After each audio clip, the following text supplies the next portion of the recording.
Hello, my name is Mrs. Yee, and I will be your Personal Management Merit Badge Counselor. I'm from Troop 184 in Loveland, Colorado, and I have two Eagle Scouts who are now in college, and so they're out of the program, but I'm still teaching personal management just because I have a love for this merit badge, and I think it's a really important merit badge. So let me kind of give you an introduction today on what we're going to be covering. First off, personal management includes money management, time management, project management, career management, and I'm going to toss a little communication management in here and there. All of those are really important things, but the bulk of the merit badge is about money management, but we will cover all of those. It is an Eagle required merit badge, and so I'm guessing that a lot of the scouts out there that are doing this today are either older scouts or are aspiring to be Eagle Scouts, and I think that's great. I think it's just an amazing merit badge. It's life-changing. That's why I'm passionate about it, because if you follow through on the different aspects of this merit badge and really put it into practice, it's life-changing. You'll have more money to work with in your life. You'll be able to do more things with that, and that will be less stressful. So there's a lot of great reasons for it, and I hope that you will agree when we're done with this merit badge.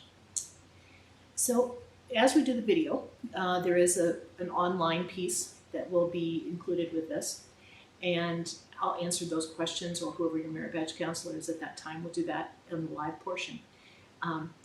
But what you're going to see for the video is you will see up in this corner an indicator of what requirement we're currently on. So if you get out of sync or need to find just one section, you can go and use that as a key to figure out which question you're at. So we're going to be working out of this personal management merit badge book.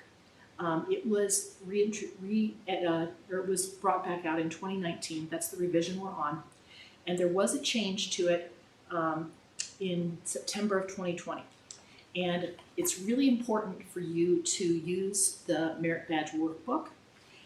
You can search on that online, and if you search under personal management worksheet, you'll get a PDF of this workbook, and it has all of the different requirements, a box for each one, and I do want you to record your answers as we go through, because since we're having to do things online, or this is online, that's going to be the way that we can tell that you did that requirement.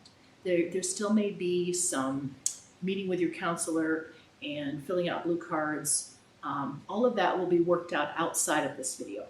But this workbook is really critical to logging your answers, and so that you can show that you have done the work. So print this out if you haven't already done so. It's the September 2020 version that I'm working off of.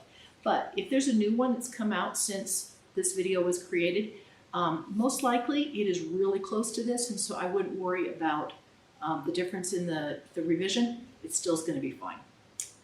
Let's see, what else do we need to do? I am going to do each of the requirements in order, but your actual merit badge counselor, or if I do this live, I may not do that in order. And the reason is some of them, such as requirement 2, has a 13-week log, and so you really need to get that started pretty early, so that would definitely be covered in the first day. And then there's requirement 8, which has a week-long calendar aspect to it, and that if we did it in order, that might not happen soon enough for you to get the week calendar done. So if they skip ahead, you can find that place in the video and go to section 8 if you need to at that time. So just keep that in mind. That might not be in order. And one other piece, and that is there's a couple of definitions I want to give right up front, because they can be just a little bit confusing and I might interchange them. So the first one is when we're talking about cash, or we're talking about your checking account or a debit card. I'm going to kind of use those three terms interchangeably, because all of them sort of encompass the money that we're using on a daily basis. It might be physically the cash in our wallet. It might be the plastic debit card that we use to buy something and that immediately is withdrawn from our bank account. Or it could be the checking account itself, where we write a check on that account, and that's where the money is coming from. So all of those are going to be kind of interchangeably used, and think of those all as cash, or that real, very ready money for you. Now let's contrast that by a savings account. That is also at a bank, such as the checking account is at a bank. When you open one up, you often get both accounts at the same time. The checking account is included for your daily things, and the savings account is more the longer term look. It's more the store it away kind of account. You don't have as much activity there. It's used for emergencies, it's used for bigger purchases, where the checking account and your cash is used for more smaller things and everyday things. So I hope that makes sense on the two of them. So checking account, cash and debit card, or your savings account. And then the last definition I want to give you at this time is the word credit. And that is actually kind of a loaded word. We're going to use it in several different ways, and that's when it gets confusing. So credit could be for a credit card, which is you swipe when you make a purchase somewhere, and you don't have to give them physically money at that moment, but you will have to give them money later on. So it's a buy it now, pay for it later. And you've bought something on credit with a credit card. Now let's contrast that with something is credited to your account. So it's similar to the same sort of thing as a teacher giving credit for a correct answer on an exam. If you put money into your account, it is credited to you, or put on account that you put that in there. So it's a good thing. Okay, so that's another type of the way we'll use credit. And the last way is credit score, and that's kind of a financial look at your whole situation, and a credit agency will kind of decide how trustworthy you are in repaying money if you should get a loan, and if you're able to pay back a loan, and how much you might be able to get a loan for. So that's called a credit score. We'll discuss it at length later, but generally a higher score is good. So that's the third way that we would use the term credit score. So thanks for coming to Personal Management. Let's get started at Requirement 1.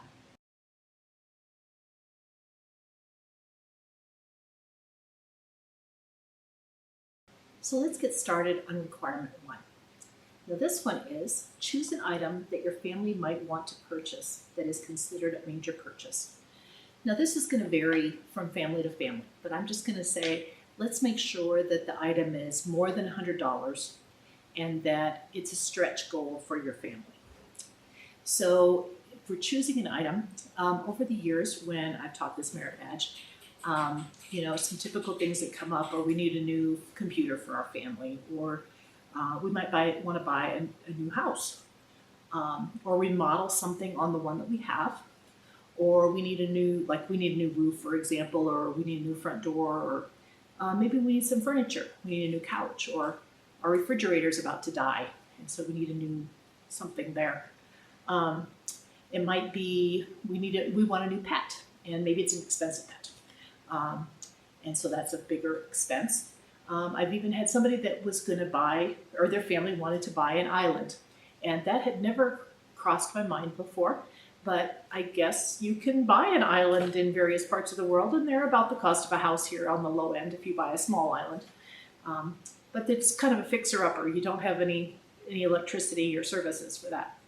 So there's a lot of things that could fall into this category. So just pick something that matches for your family and write that into the box on number 1A. Now everything that you buy, at least seems to, need some maintenance from time to time. It might have taxes associated with it that recur. So you kind of got to figure those sort of things in too, for your item.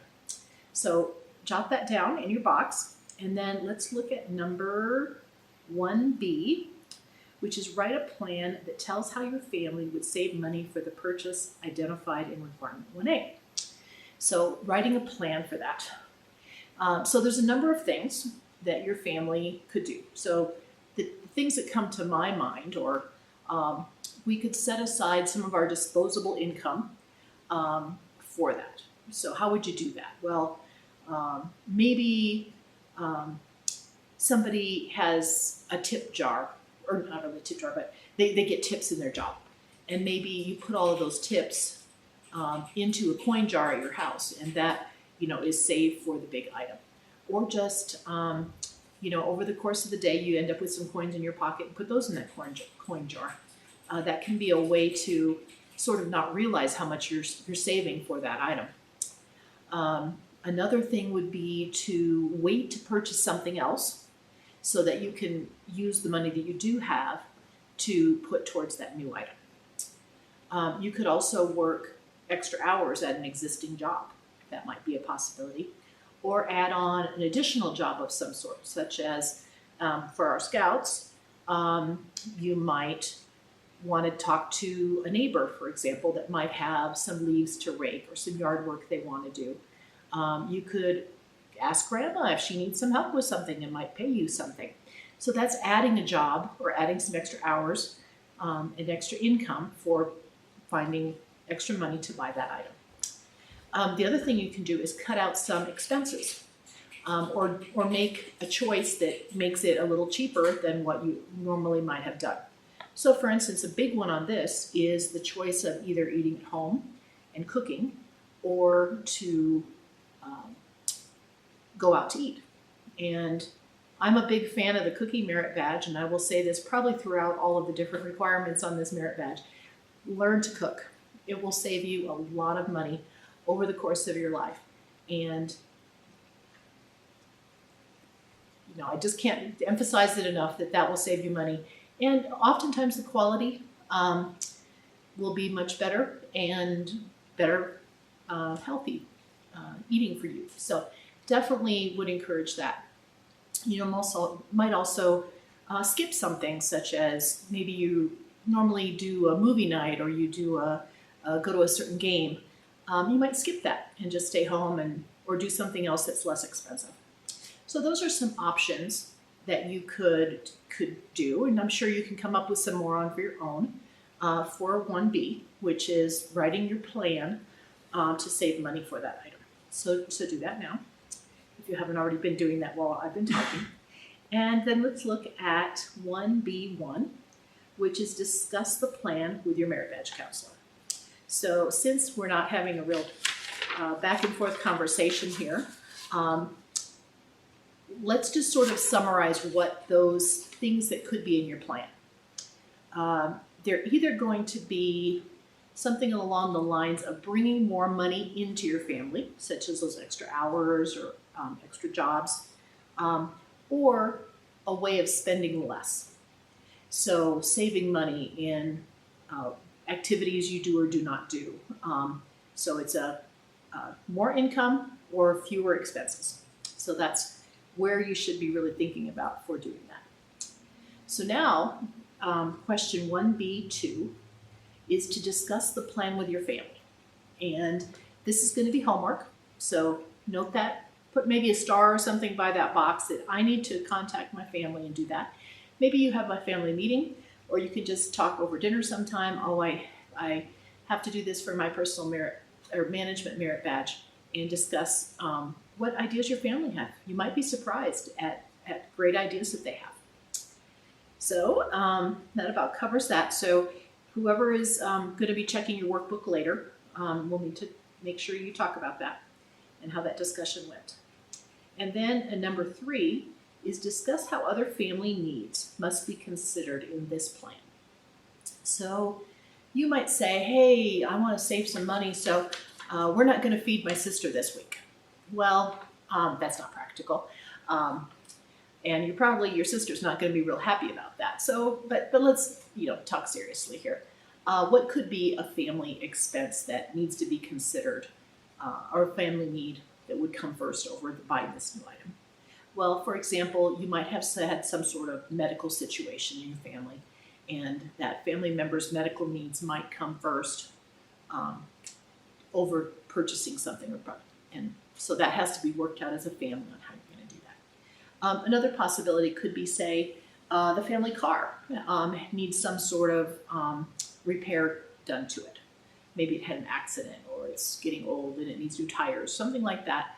that's a fairly major expense as well, and so that would need to be considered. So discuss those things with your family, or discuss with your family and consider those family needs on 1B3. So now let's look at 1C, where you're going to develop a written shopping strategy for the purchase identified in requirement 1A. So let's just look at a couple of those ones that we mentioned earlier. You might want to buy a new car. That's a pretty common one that comes up, is we need a new car for our family. And so the first thing on the shopping strategy is, are you going to try and buy a new car, or are you going to buy a used car? Well, definitely the used car should be cheaper. Of course, it depends on what you're buying. But if you, you might, if you have the money, you might want to consider new. That's a great thing if you can buy a new car. But you've got to make that choice first, and then you have a shopping plan that matches depending on which thing that you're going to do. If you're buying new, you're going to look at car dealerships and see what they have on their lot, get the magazines that they put out or the catalogs that they put out for their product line each year, and see what's available and what the prices are for those things.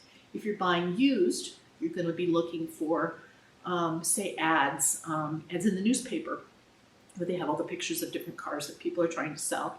You might look just around in your community. Sometimes people will put a for sale sign on their car out in the front of your yard. And if you see one that you like, that might work out. You could look, say, at places like Craigslist, and get information about what sort of pricing there should be from sources like Carfax or Kelley Blue Book. Looking at ads in the newspaper, they'll have, the car dealerships will have ads out as well. Those are a lot of different places you can get some information about something such as buying a new car. Another one was electronics, let's just say, or a new computer. Well, how would you look or decide how you want to shop for that?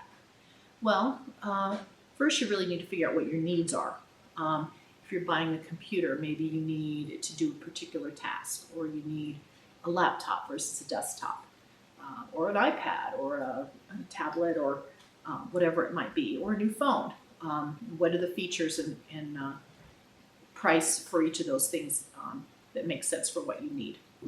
You might be looking for online ads, and you might wait for a sale, such as in what we call the grads and dads season, which is the May-June timeframe. So graduates in May, and Father's Day in June, where there's a lot of sales of items like electronics. You might have those same sort of things in back to school, and you might find some things at Christmas time as well. So those are some possibilities. And then there's always Black Friday, when everything goes on sale, so to speak, or at least they want you to believe that. So that's a possibility as well. Another possibility for the family purchase was some home improvement thing, whether it's, let's just say it's remodeling our basement. Well, to do that, you first have to decide, are you able to do this task yourself, or are you going to need a contractor? Most likely you probably want to have some sort of contractor, maybe to do the electrical work, or carpeting, or walls, drywall, plumbing and heating, and all those sort of aspects. And so all of that would need to get put into a bid from your contractor or the contractors for what the work needs to be done. And you might talk to other people who've had their basement finished and get word of mouth recommendations or references for who might be a good contractor to contact about that. You might see ads in the newspaper, or you might look online. So all different possibilities. Now let's just consider we're looking for our island or a new home.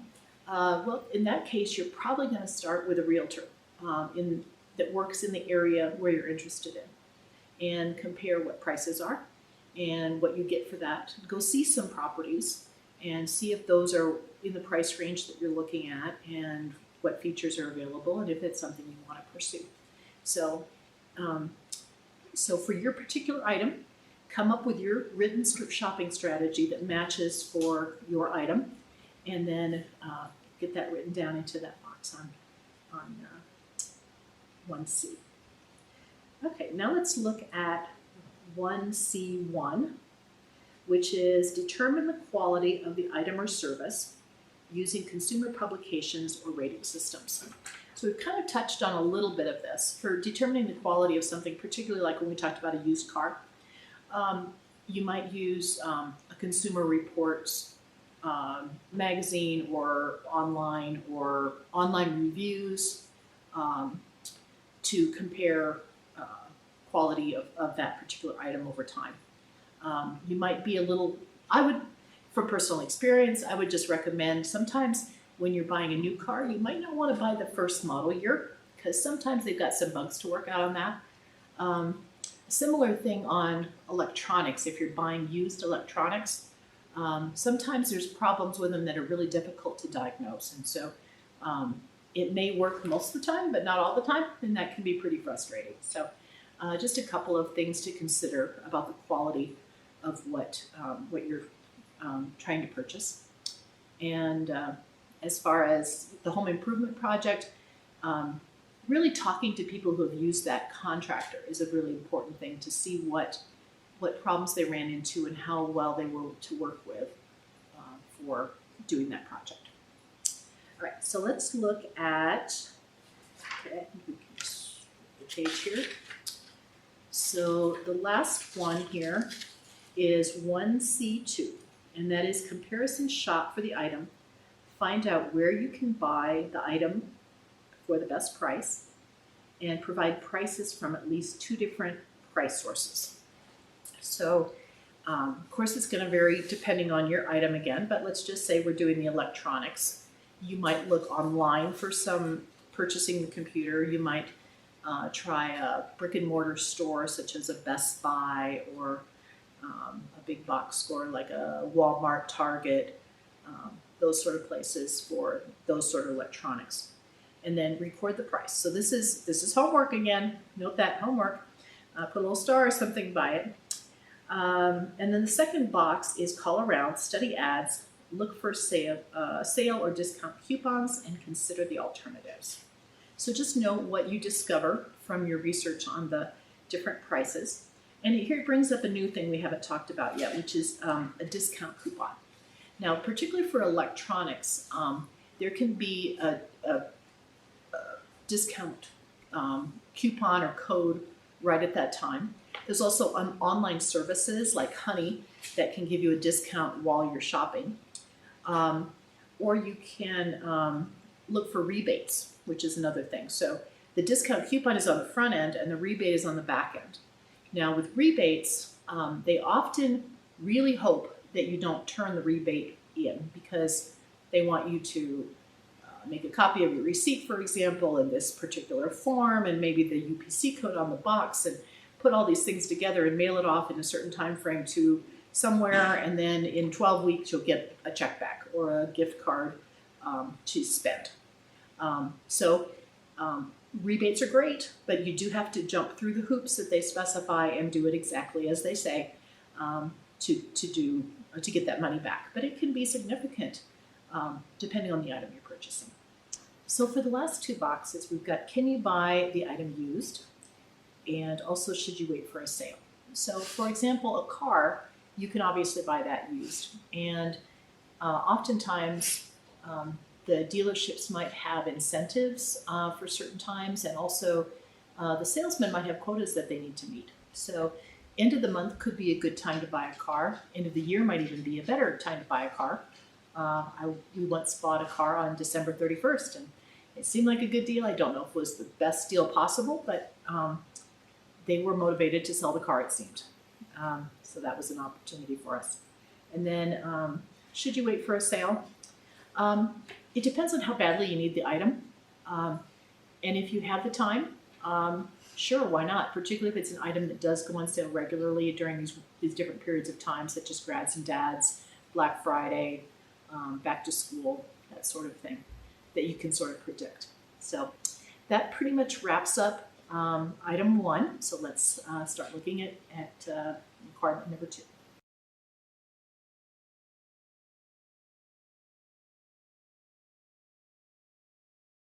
Okay, now we should all be ready for requirement 2. So let's look at page 3, which is beginning of requirement 2, and it starts with 2A. And that says, prepare a budget reflecting your expected income, which includes allowances, gifts, and wages, your expenses, and savings for a period of 13 consecutive weeks. And 13 weeks is roughly 3 months. Now, they have provided in the new revision of the personal management worksheet a sample budget that is already filled in, as well as a blank one that you can use for your information. So those are, let's start with page 20, which is the sample one, and then page 15 will be the blank one that you can use later on. So looking at this, it is by month, so that covers the 3 months is 13 weeks. And so the first top section, which is about a third of the sheet, is all of the income sources for this scout. So if you're looking down that first column, it says allowances, gifts, and wages, and any other sources where there might be income. So this scout has a $20 budget that they get over the course of the month, $16 that they're anticipating they'll get in gifts, $80 in wages, so they've got some sort of job, and then $10 of some other source they don't specifically say. And when they track their information for actuals, the next column over is actuals, and it said their allowance was still 20, so that's the same, so there's no under over in the third column. Gifts, they got $2 extra, they got 18 instead of 16, so that was a positive $2 in the over under column. They had $60 in wages as opposed to 80, so that was under what they were anticipating, so they must have not been able to work fully the time. So they had a $20 deficit, or a negative 20 in that over under column. And then they had $12.50 in some other source. So $2.50 was above the amount on that particular budget item. So then let's look at the lower 2/3, which is the expenses for the scout. So they have pay yourself first, which is a very good idea. So they had budgeted $25 and actually expended or spent $25 by putting that into their savings account. They anticipated donating $15 and they actually donated $12, so that was a difference of $3. Food and meals, they anticipated $20, $28 they spent, so they actually spent more. And then just look at the clothing, entertainment, CDs, hobbies, books, and other. So in the very bottom, it looks like they had a difference of $17.85. And that's kind of the under amount they had anticipated. And then at the top was $15.50. That was the difference of their income and expenses. And so they were short $15.50 on what they anticipated on income, but they spent less than they were anticipating either also. So in effect, they had a difference of $2.35. So that's not too bad for that first month. So hopefully that's clear for you on what type of things are going to be going into these different categories. So you're really just looking at how many different sources of income do I have? What do I anticipate per month? For instance, I'm recording this in November. November might be low, but December might be higher if you're anticipating some gifts from family members or friends. And you might also be spending more if you're buying gifts for others. But take a look at this and use the next sheet, which is the blank one, which is page 15, and fill that out for your own information. And then later on, you're going to be recording actuals. So this is requirement 2A, preparing that budget. So in 2B, they want us to compare the expected income and expected expenses. So we did that with the sample, and you would need to do it on your own as well. Are you trying to spend more than what you think you're going to have for income, or are you trying to save a lot because you're going to spend less? So the question for 2B1 is, if expenses exceeded budget income, determine steps to balance your budget. So let's just step back a second. If expenses, that's what you spend, is more than your income. So in other words, you're in the hole. You don't have enough money to spend all that. So what are you going to do?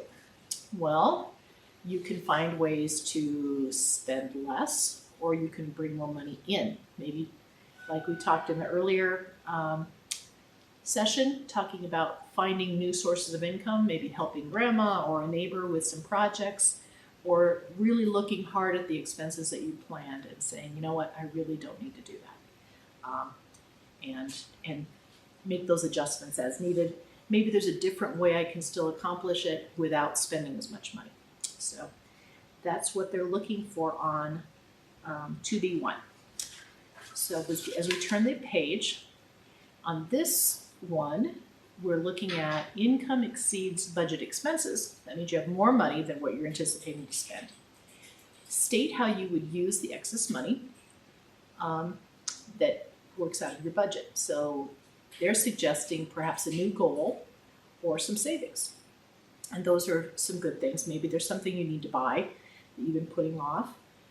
Maybe you want to do something new that might be your new goal, or you could up your savings, which is never a bad idea, unless you're really, skimping somewhere else. So that's what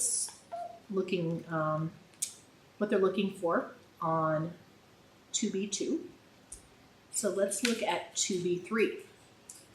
This is track and record your actual income, expenses, and savings for 13 consecutive weeks, the same period that you budgeted for, using the forms in the back. Okay, so we also have a sample of that. And that is on page 21 of 21. So that's the very last one of the booklet that I've got anyway. And so for this particular scout, they were recording it in June of 2020.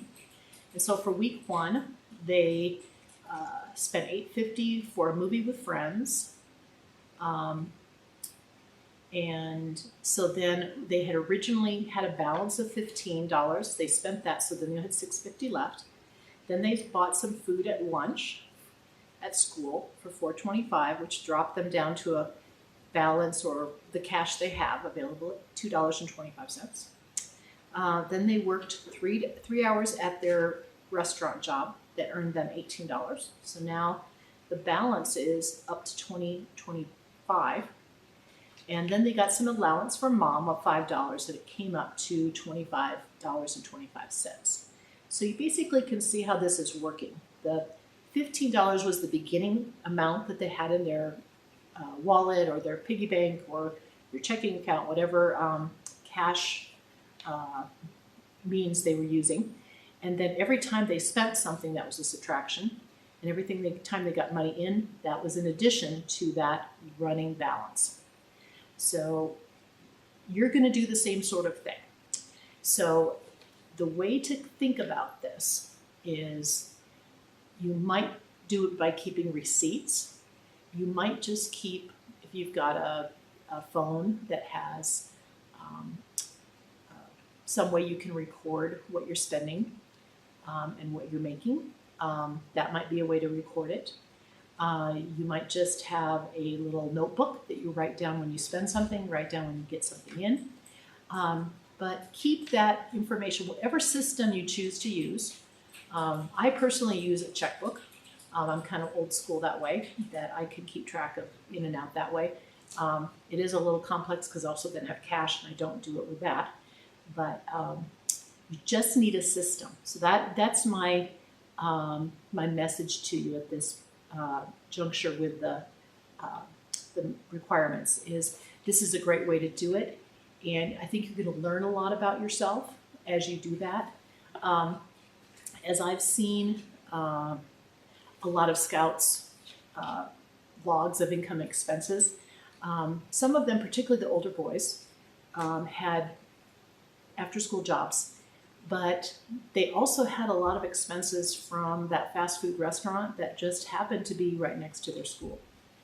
So that is no accident. If there's a McDonald's or a Freddy's or a Pizza Ranch or a Taco Bell or a Sonic or any other restaurant like that, it's no accident they're right parked next to a school because they know they're going to get the crowd.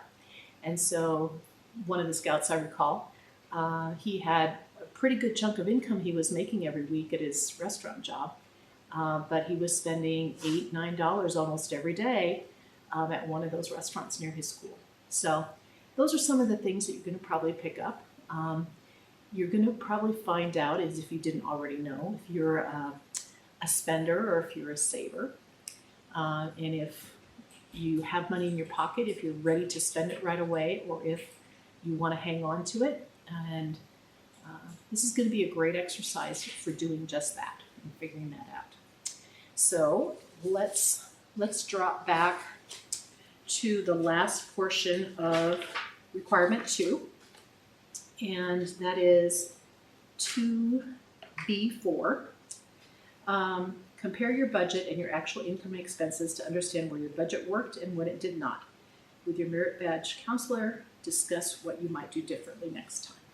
And so I really wish we could have that conversation, and you're going to be needing to have it with however we're recording the data or recording your requirements that are achieved through this online process. So do a good job of keeping track of that information, and it will serve you well on learning how your money comes in and how it goes out. And then we'll get ready for requirement 3.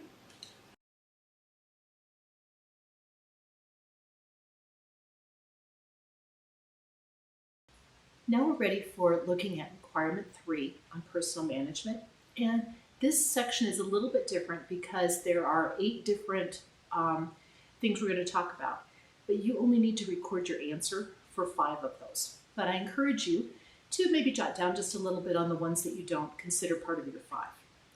So let's look at what those are. There's just a bunch of different topics about money. And the first one is the emotions you feel when you receive money. So I would guess for most people, there's kind of an excitement or a happiness aspect that goes to receiving money. For some folks, it might be immediately, how am I going to spend it? And others, it might be, how am I going to save it for maybe using it for later? And something everywhere in between. So that's kind of what we're looking at on that one. So you can think of yourself, are you a person that is a saver, or a money burns a hole in your pocket and has to go out immediately? That's something for you to be aware of about yourself. Because it will impact your shopping for your life. So that's kind of what we have for item A. So let's look at B. Your understanding of how the amount of money you have with you affects your spending habits. So let's just say you have $5 in your pocket and you're out and about with friends.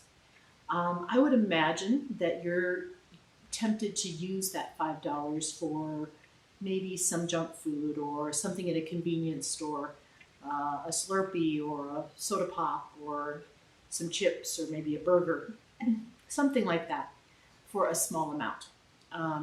But how does that change if you have something larger? Say you were given $100 from grandma for Christmas and you have that with you. Does that make you want to spend that on something?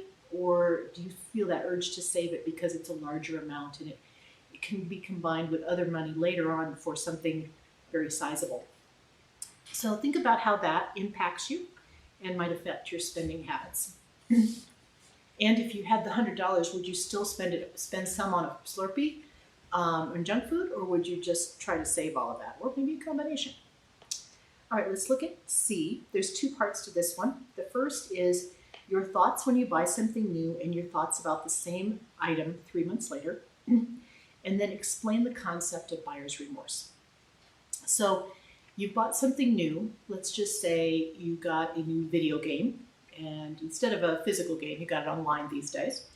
And you played it and you went through all the levels and you had fun with it, but now you're done. And so it's sort of like not so interesting anymore because you're not going to go back at the beginning and play it all again.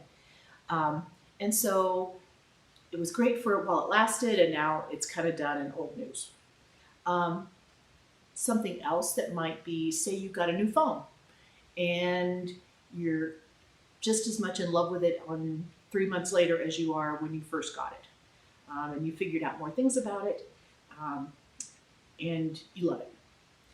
Let's contrast that with maybe, say, you bought a used car and you thought it was going to be great when you first got it. It was cool, it was working great, but then you had some repair problems with it, or you discovered that it didn't really meet your needs as much as you thought it was going to. And so that's sort of the concept of buyer's remorse in the second box, where you think it's going to be great and then you discover all of its flaws as time goes on. Or it has something breaks on it and then suddenly it either needs repair, or it doesn't, or it's kind of one of those things where it isn't repairable and you end up throwing it away. So that's what buyer's remorse is. So remorse is sadness after time. Let's look at D, how hunger affects you when shopping for food items, for snacks and groceries. So it's always a wise thing to take a list when you go to the grocery store, because when you don't, you tend to overbuy. That's just what most people do. Maybe not you, but most people do that. So if you're hungry and you don't have a list and you have money to spend, you're probably going to tend to buy more snack food and junk food than wholesome food. And you aren't really going to have a plan on what the food is that you're going to need to buy to make that dish that you're planning for this week. So if you have a recipe in mind that you're making, then you can go and be sure that you've got all the ingredients for that. There's nothing more frustrating than trying to cook something and realizing, oh, I'm missing this, and I have to make a run to the store to cover that. So the tendency is when you're hungry, you're going to buy the things that are quick to eat, the chips, the thing you can pull right out of the box, like cookies or something. Probably not vegetables and fruits or meat or other dairy products. So that's kind of the idea on D, is how hunger affects you, because you're definitely going to buy more when you're hungry. Let's look at E, your experience of an item you have purchased after seeing or hearing advertisements for it. And then the second item, did the item work as well as advertised?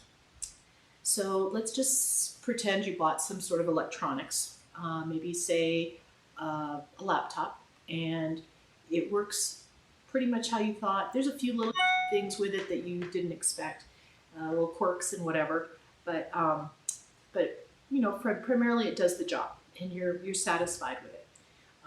You might have something else that is kind of a new thing, maybe not a commodity type thing like a phone or a laptop, some other techie thing, and you think it's going to be great and it just doesn't seem to measure up. And advertisements always put the best light on the item they're advertising. It has these features that works perfectly, there's no problems with it, it's very high quality. All of those things come out in advertisement. And then when you get it for real, it isn't always quite what you expect. So let's look at F, your understanding of what happens when you put money into a savings account. And we talked about this, I think, in the introduction, about what a savings account and a checking account was. And so when you put money into a bank, they consider that as deposited into your account. And so they keep track of what amount you've put in, and then you can access that and withdraw it at a later date. Now, during the time from when you deposit it and when you withdraw it, they're keeping a record of it, and they're providing you interest on most accounts after a certain minimum balance. The balance is what you have in the account, and they'll put interest on it, so it will gradually grow over time. And that is a service they're giving you for the benefit of you putting the money in their bank. Now, what they do with that money, since they're providing you that interest, they're also then using that money and combining it with everybody else's who's in the bank and loaning that out to other people who need it to buy cars or homes or start a business or go and get more education. those sort of things. And so they're combining that and they're loaning that out with interest to the people who are getting the money. So the interest rate that you're receiving from the bank might be, let's just say we're optimistic at this point, it's 1%. Well, it could be 5% that they're charging the people who have the loan. And so that difference of 4% is what the bank is making. That's how they stay in business. And then they can keep track of what money is in your account and have a facility so you can come in and withdraw money. That's how they stay in business. So you're getting a little bit of interest when you deposit, but if you get a loan, they're charging you interest of a higher amount. And that difference is their profit. All right, so let's look at, let's see, that was F of what happens with your money in the savings account. Let's look at G, charitable giving. Explain its purpose and your thoughts about it. So this is kind of a personal one, but charitable giving is when you decide to give money, or it could be an item, or it could be your time, but we're particularly in this one, we're looking at money that you give to a nonprofit organization. So a nonprofit has some service or role that they're trying to fulfill in the community or in the world to do some sort of good thing. So Boy Scouts of America is or BSA, is a nonprofit organization. You can donate money to BSA. Other nonprofit organizations are things like a church, a food bank in your community, the PTA for a school, the Humane Society, the House of Neighborly Service. All of those sort of organizations are called nonprofits. And so their purpose is not to make a profit. They're not selling something, but they're doing work in the community that's needed, and people donate money to them and their time and sometimes items to fulfill that goal. So that's what charitable giving is. And so explain its purpose and thoughts about it. So once you start having some income, whether it's through odd jobs or a regular job, weekly job, it's a good thing to start thinking about charitable giving. Now, I, as a Christian, take the Bible seriously, and that the Bible recommends a tithe, which is a 10% amount, and so that's something that I do in giving back to my church as well as other organizations in the community. So you can also give your time and your talents. So your time is just maybe you're helping with a project that organization is doing, and a talent might be a particular skill, such as say you're really good with construction work and you can do electrical or plumbing or something like that. That could be very useful for a nonprofit who has a building. You could also say you're giving cash to them, or you're giving, say, an item that has value that they can resell in some way or use for their nonprofit. So I would highly encourage you, as you start making more money, to be very serious about charitable giving and find something that touches your heart, whatever it might be. For me, it's my church and a bunch of other different organizations. But if you can donate money and also your time and talents to those, that is a very valuable thing, both for a personal kind of life fulfillment and as well as helping out that organization and their purpose. And let's look at the last one, H. What can you do to better manage your money? Well, this kind of ties into the charitable giving because I kind of mentioned the time, talents, and treasure for donating. But when you think about money management, you can really think of it in three different categories. I'm spending something, I'm saving it, or I'm giving it. So charitable giving is the giving it. The saving is sort of saving and investing to grow your money. And then the spending it is on daily expenses and long-term purchases you'd like to make. So I've also heard it as save, share, and spend. So with 3 S's, save, share, and spend. And kind of balance between those 3 things on how you're going to delegate your money across those different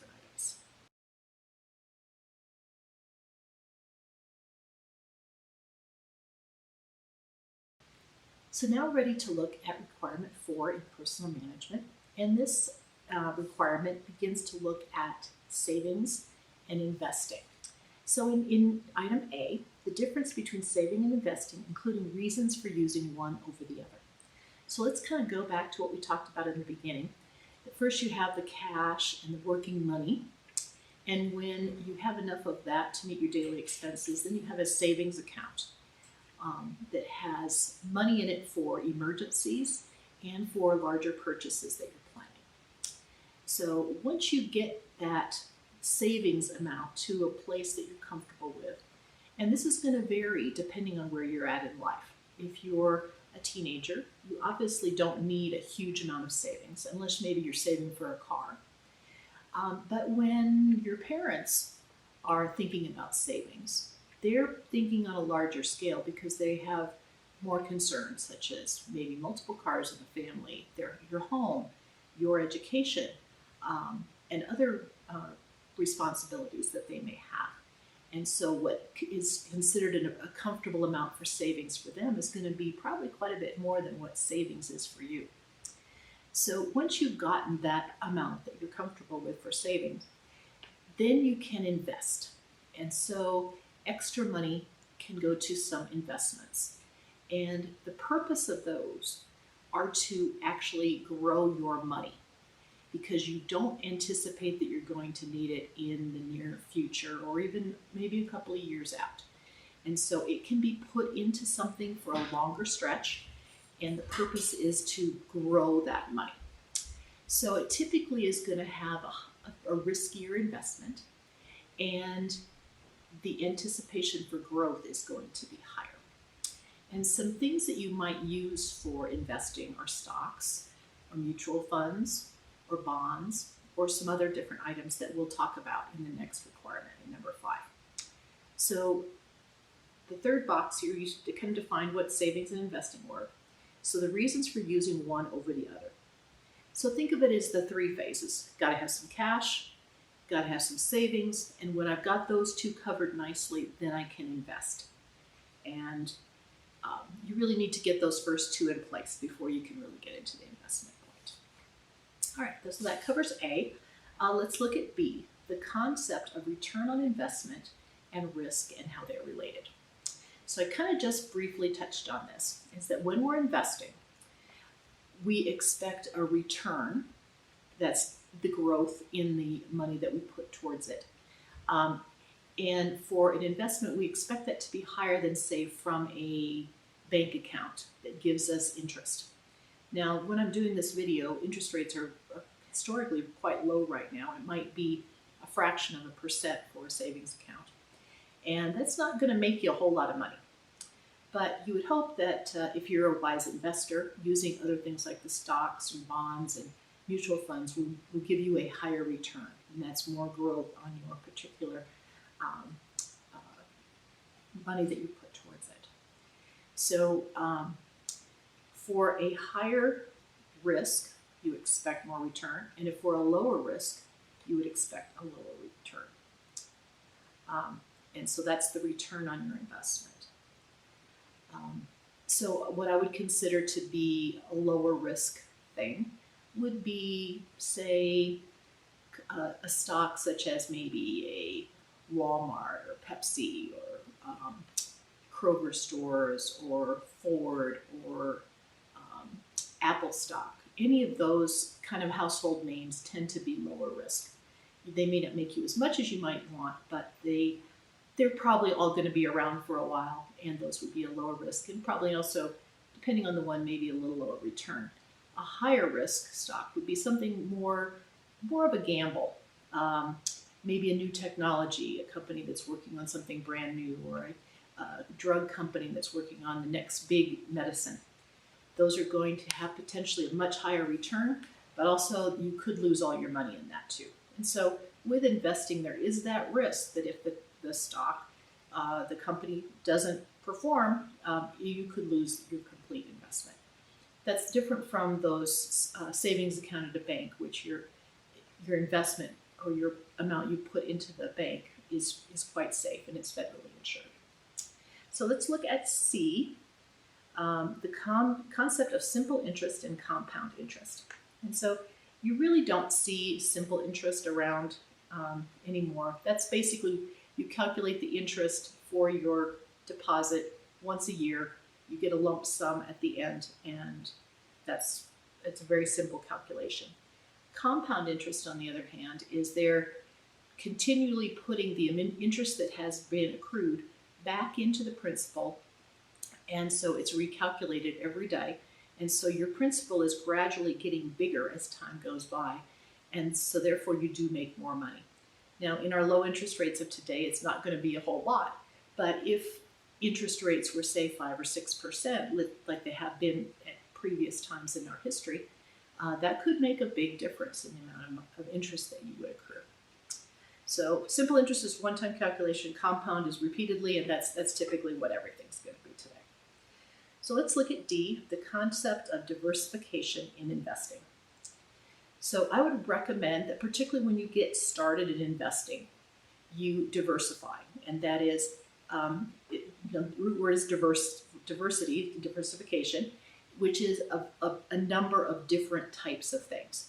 So some of them are low risk, some of them are higher risk, with the purpose of giving you what's called a balanced portfolio.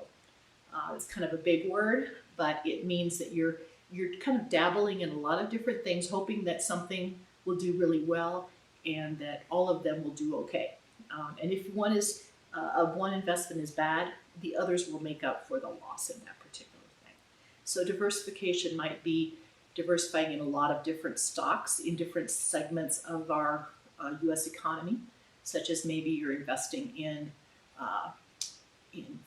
food companies in one area, you're investing in car companies and in technology, in healthcare, in communications, all those different areas to diversify your stocks and your investments. So now let's look at the last item on requirement 4, which is item E. Why is it important to save and invest for retirement? Well, my hope for all of you is that even though you're a teenager now, that you make it to retirement age. And what a lot of folks have for goals in retirement is they've got a lot more time than they had before, possibly when they were working.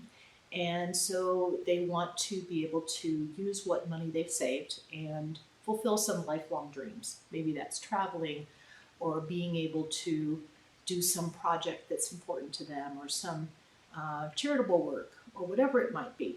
See their kids more often. And so they want to have that money available to be able to do those things. And so if you start saving at a young age and let it grow over time, you can start accumulating a fair amount of wealth to be able to do those projects in retirement, and then also take on probably some more healthcare needs as you get older, that you end up needing money for that as well.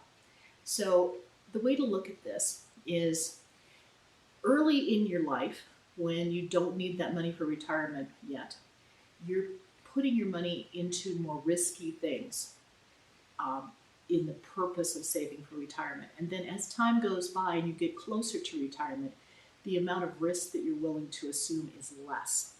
So higher risk at the beginning because there's going to be more return, remember? And then as you get lower risk, there's less return, but you're also much closer to retirement. And then it's much more stable and you can plan better on what you're going to have. So an easy way to save for retirement is, particularly if you end up working for a larger company. Most larger companies are going to have some sort of 401k plan, or you can also open an IRA.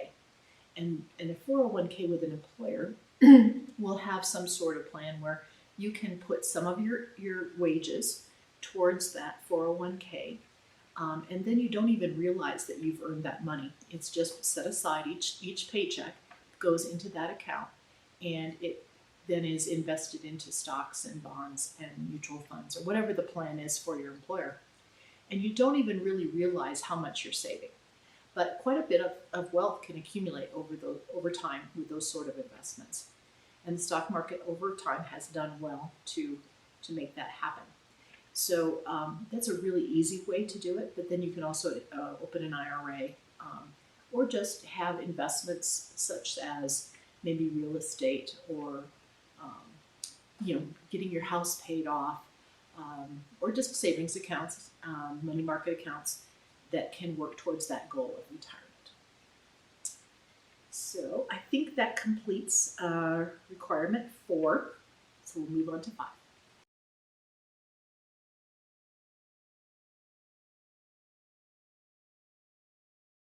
Okay, it looks like we're ready for number 5. Explain to your merit badge counselor what the following investments are and how each works. All right, so let's start with A, which is common stocks. We touched on this earlier, but a common stock is related to a specific company. So we mentioned companies like PepsiCo or Coca-Cola or Walmart, Target, Kroger, Intel, Advanced Micro Devices. All of those sorts of companies have a stock associated with them. When people invest in the stock, the company can use that money for developing new products and entering new markets and doing new things. So each of those stocks are traded on what is called a stock exchange. And so, for instance, there's the New York Stock Exchange, and you can buy a stock or sell your stock through what's called a brokerage firm that manages your purchases and sales and works with that stock exchange. So, for instance, brokerage houses are things like E-Trade or Edward Jones, Oppenheimer Funds, Fidelity Investments, or newer ones like Robinhood. Most all of them now can be done, you can do the trades online, and you can see all your account information online. And there will be people there that can help you do those sort of things. But you're, in essence, picking what you're going to invest in and how much you want to put into it when you buy and when you sell. So the risk is really all on you. You're deciding what you want to buy and sell and if you've made a profit. So the goal is to make a profit. And if you hold a stock for longer than a year's time, when it comes time to sell it and you've made some profit, your taxes are less because you have what's called a long-term capital gain versus a short-term capital gain if you sell it within a year's time. And so the purpose of that is to have people not try to be day traders and try and make a quick buck on the stock exchange by selling and buying quickly, but to hold on to them and to invest for a longer term in these different stocks, and then they pay less tax at the end. So those are what common stocks are. Now let's contrast that by B, which is mutual funds. So the way a mutual fund is those same brokerage houses, Edward Jones and Fidelity and those, will have people that are fund managers. And those fund managers manage a large pool of money that people have invested in their mutual fund. And then they buy a large set of stocks for that mutual fund. And those managers are buying and selling and trading and working with that fund all the time to have good growth over time. And so they're sort of the expert of doing that stock trading, more so than what you or I might be able to do. Now, they're an expert, but that doesn't mean that they're good at it. They can be surprised just like the rest of us. And so generally they do pretty well, but not always. And so in this mutual fund, you would put your money into it and then let the fund manager do it. They also will charge you some fees called loads on the buying end of it to pay for their services for managing the fund. And there might be some recurring fees as well, or some on the sale. So that's what a mutual fund is. And as far as when you should, you want to do, you've done your cash, you've done your savings for emergencies and for big purchases, and now you're ready to invest. And so maybe mutual funds is the first place to go because you do have this fund manager helping you. Or you could do common stocks. Both are a good choice, but the common stocks might be a little riskier unless you really are confident about it.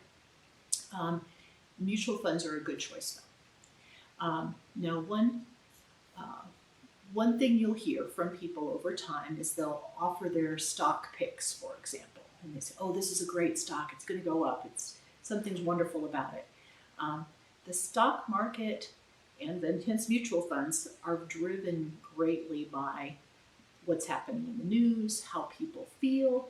It isn't necessarily exactly what financially they're doing. A lot of it is an emotional reaction to what's going on.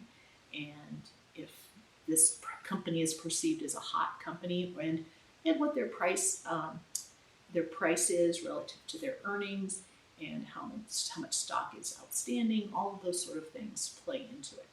So those are two good areas where you can invest and make quite a bit of money. So stocks and mutual funds. Then we kind of switch gears on C, which is life insurance. Now, life insurance generally is purchased when you're an adult for people who depend on you.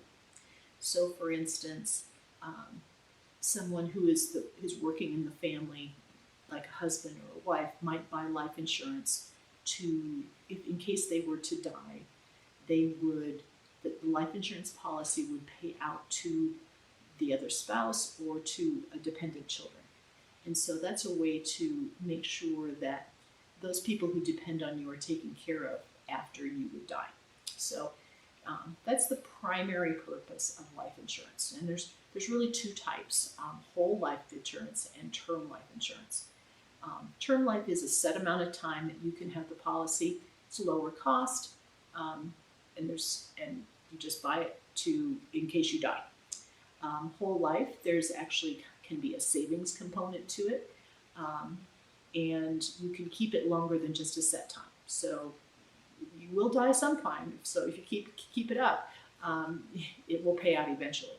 And if you try to withdraw the savings piece of the whole life policy, there's some tax savings that you can do with that as well. So that's the life insurance item for C. Now let's look at D, which is the certificate of deposit.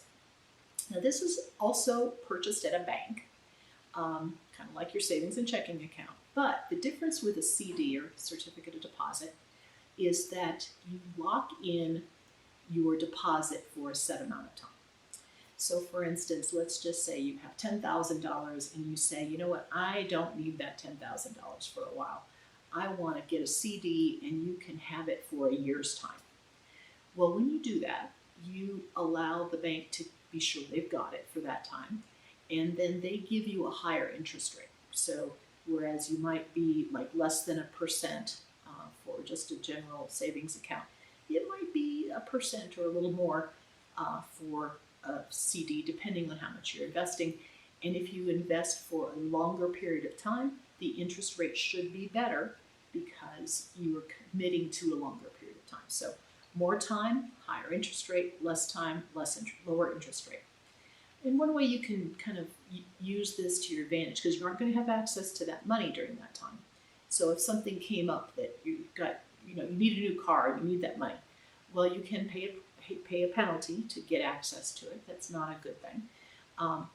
But you could also do something where if you have enough money, you could do, say you bought a CD this quarter, and then you buy another CD the next quarter, and then another the next quarter. So every 3 months, you're buying a CD, and they all have a year-long cycle.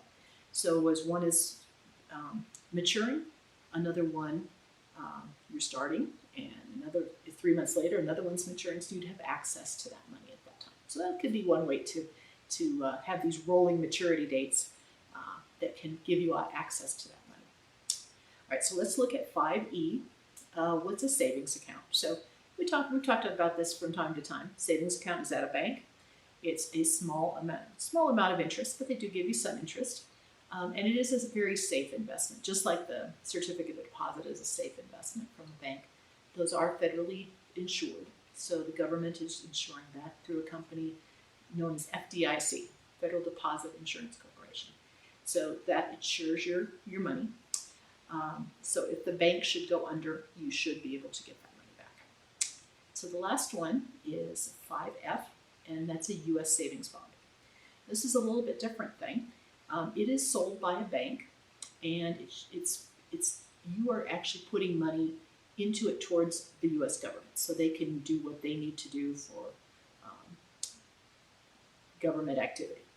And it should have a higher interest rate than what the normal savings or checking account would have at a bank or a CD. And you are locked into it for a period of time. Now, I haven't bought any of these for a very long time. I remember buying them at the bank when I was a kid.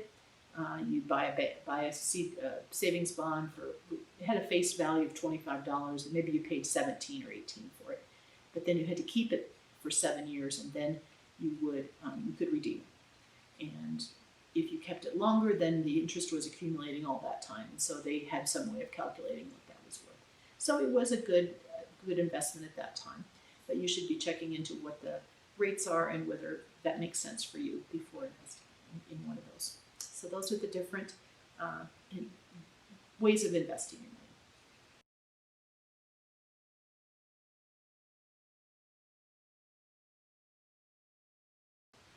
Okay, now we're ready for 6, which says, explain to your counselor why people might purchase the following types of insurance and how they work.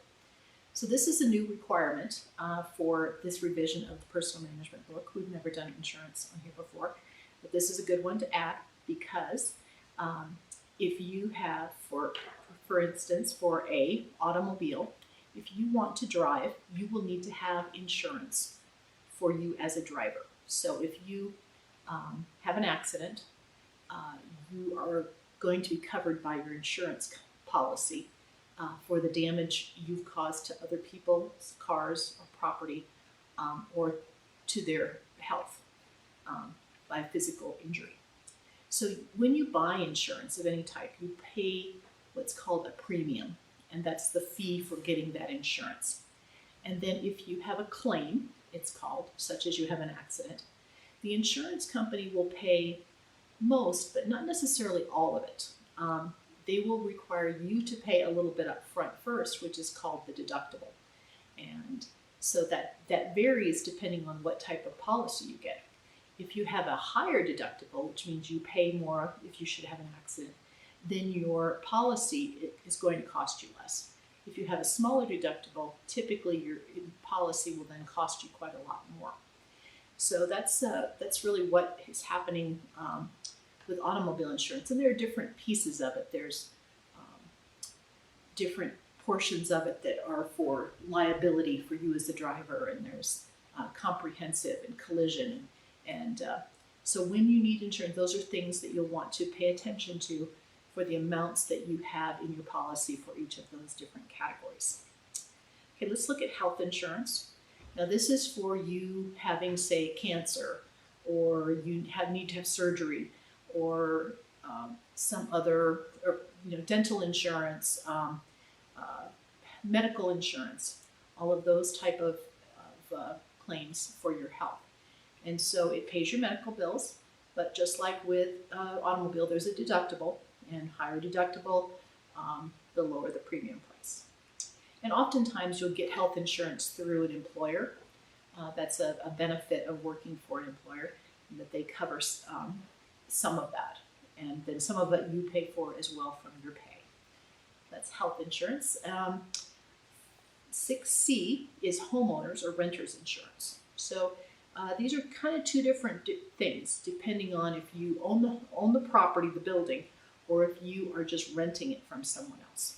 So if you have homeowners insurance, that means that you own the home, and the insurance that you're going to get is going to cover the contents of the home and also the building itself. Versus renters insurance, where you're renting from, say, an apartment complex, and they have the insurance on the building, and you have the insurance on just your contents in the apartment. So depending on how much stuff you have, that may or may not make sense to have. And maybe the apartment complex might require you to have a renter's insurance that you'd have to check into. But that's kind of the difference between those two. And different types of loss you might have in an apartment or a home would be a fire, flood, a tornado, big winds, hurricanes, earthquakes, or theft. And so depending on your area, like for instance, earthquake might cost you additional money if you lived in, say, California, where earthquakes are fairly common.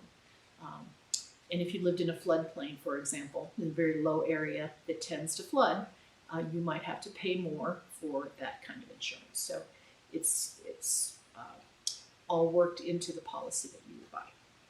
And then the fourth one here, D, is whole life and term life. And we touched on that earlier, and I don't have a whole lot more to say about that, other than whole life. You can keep the policy active for as long as you live, and then it will guarantee pay you out at the end if you kept it active. And it is going to cost you quite a lot more. Term life, on the other hand, is set for a certain amount of time. It might be 10 years, 15 years, 20 years, and you can only have it for that period of time. And then any premiums you put into that policy basically are gone because you aren't going to get a payout at the end because you're still alive. But that's a good thing. So that's the way to think about that for term and whole life.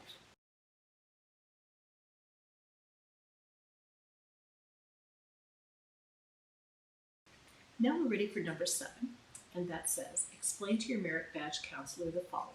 So 7A is what a loan is, what interest is, and how the annual percentage rate, or APR, measures the true cost of a loan. So first, what is a loan? Well, you probably have loaned something to a friend or gotten something loaned to you, and there's the expectation that you will give it back to them. So you loan someone a pencil, or you get a library book loaned to you. Those are all things that do get returned in the end. Same thing with a loan, but this time it's for money. So you might get money you borrow money in a loan to, say, buy a home, to buy a car, to further your education, maybe to pay for college, or someday you want to start a business. All of those things, you might not have the money that you need to start or buy those things, and so you get a loan.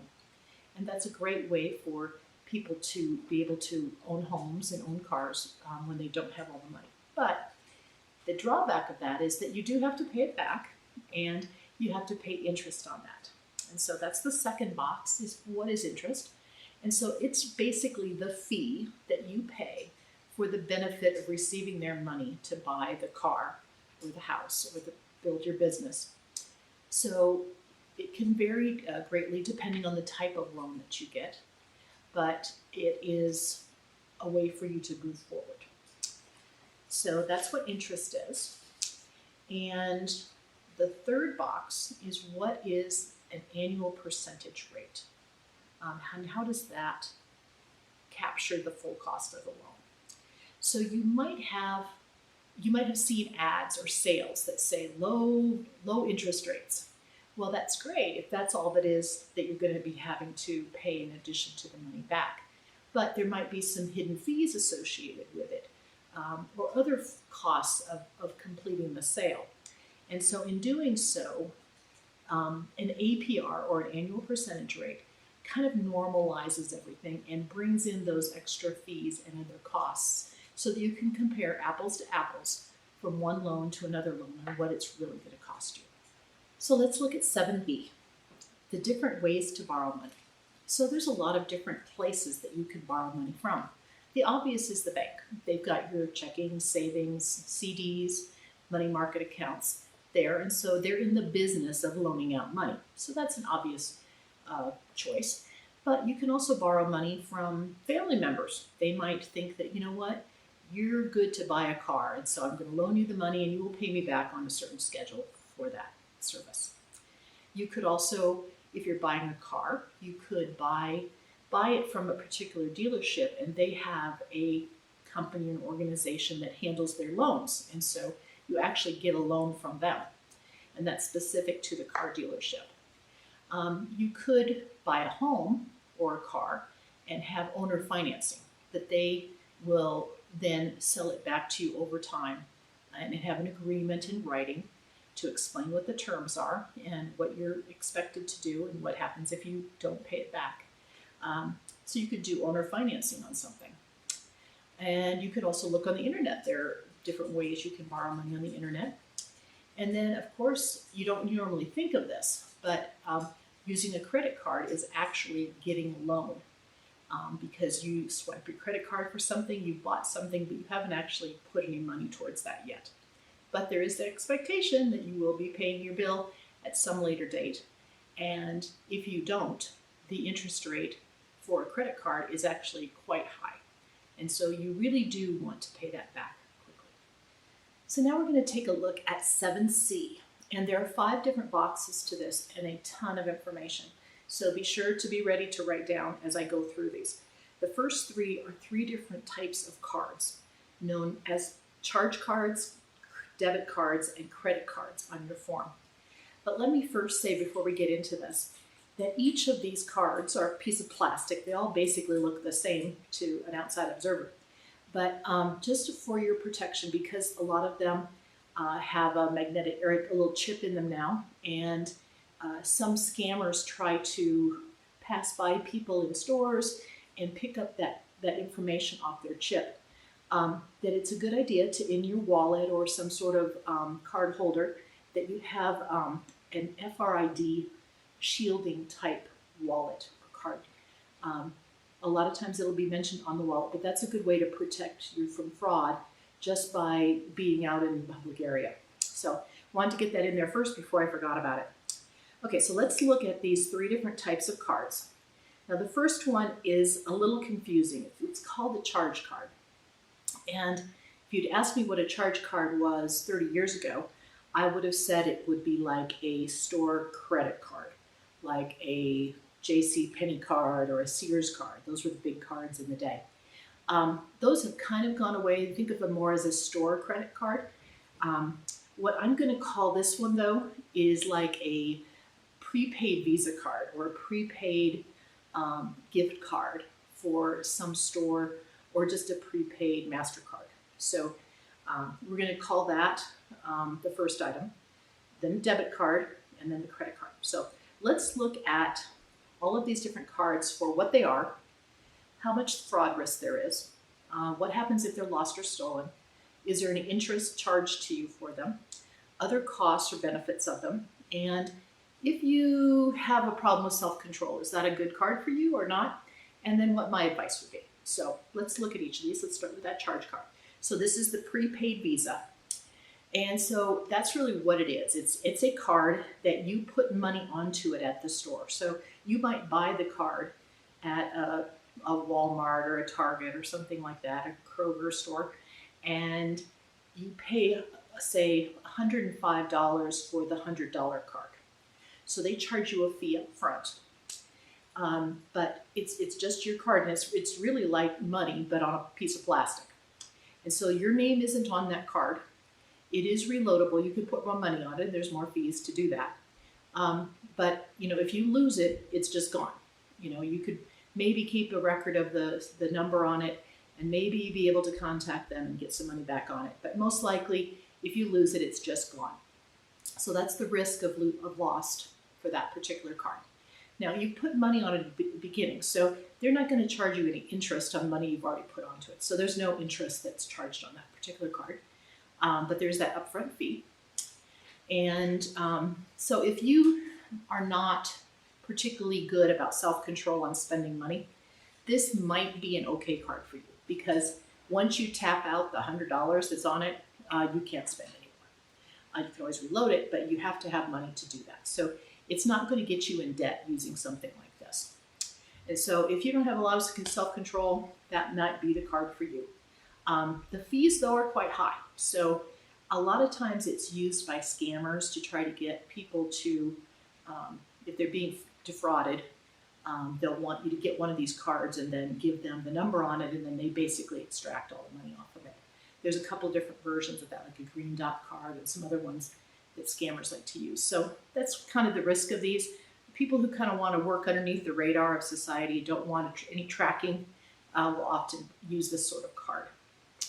Okay, so let's look at a typical debit card.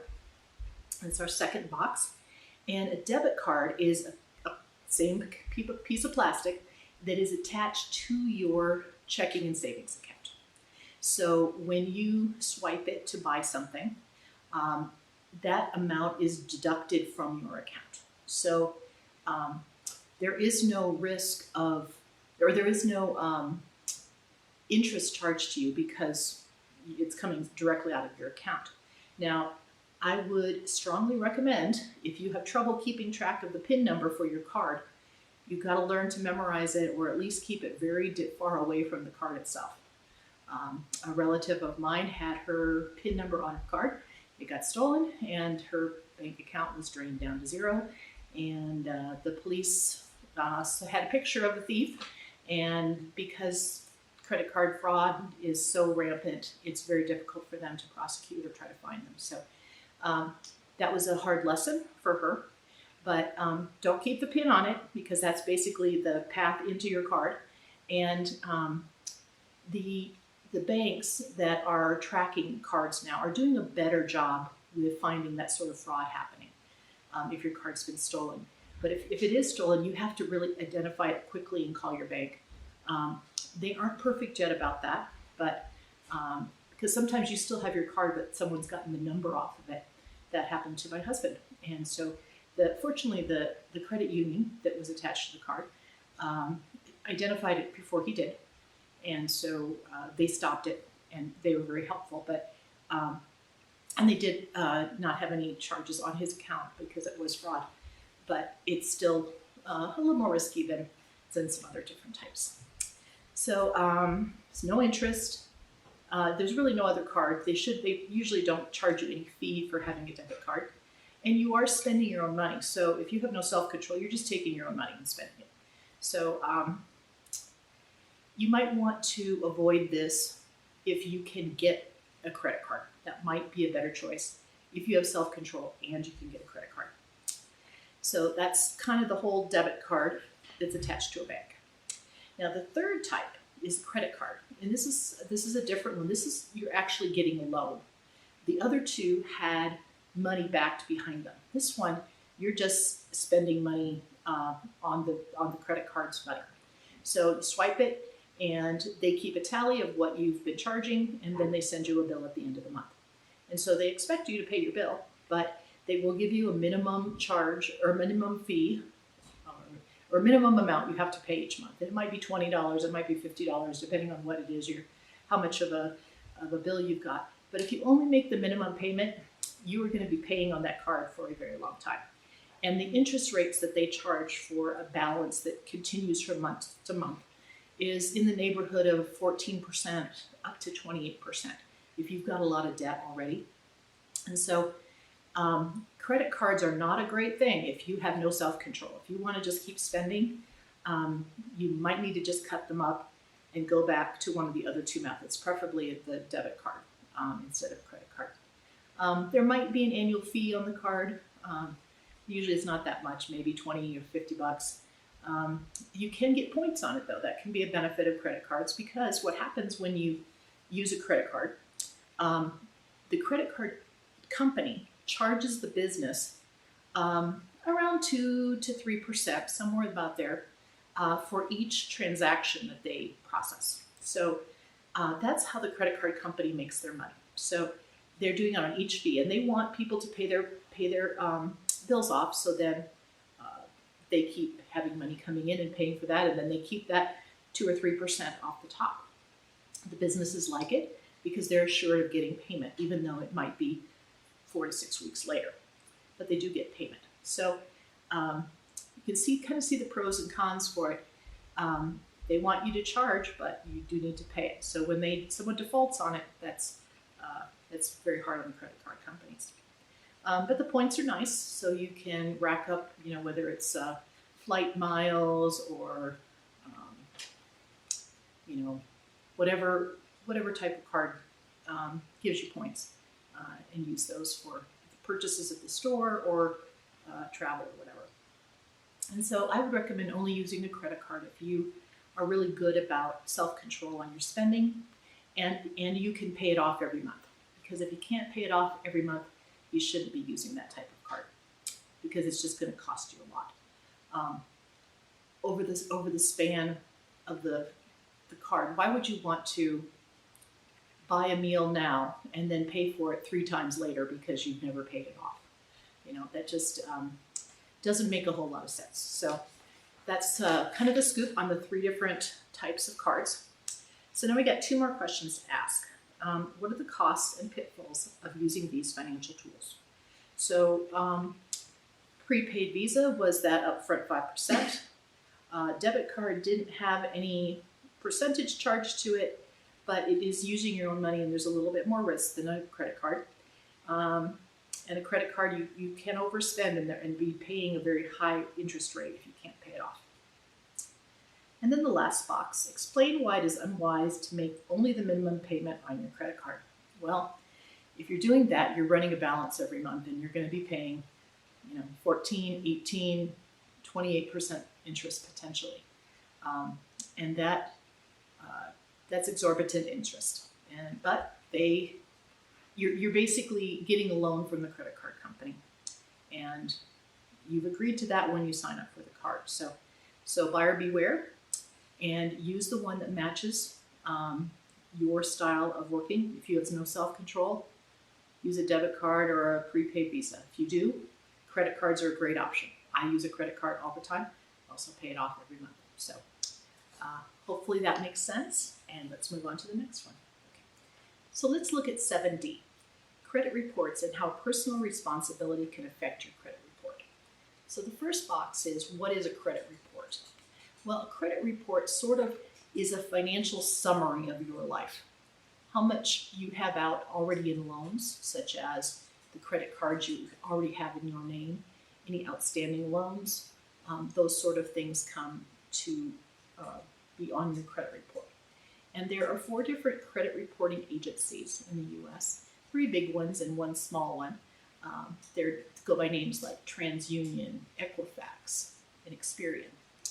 So those companies or organizations gather all of our Americans' credit information and record that. And then if, say, a credit card company wants to issue a credit card, they can check your credit report with them to see if you're a good risk. And also a credit report might be used, say, for a bank on if you should get a loan for a house. But it also might be checked for you getting a job, for getting some insurance. So it actually is a much bigger thing than just to borrow money. So you definitely want to keep it in a good state.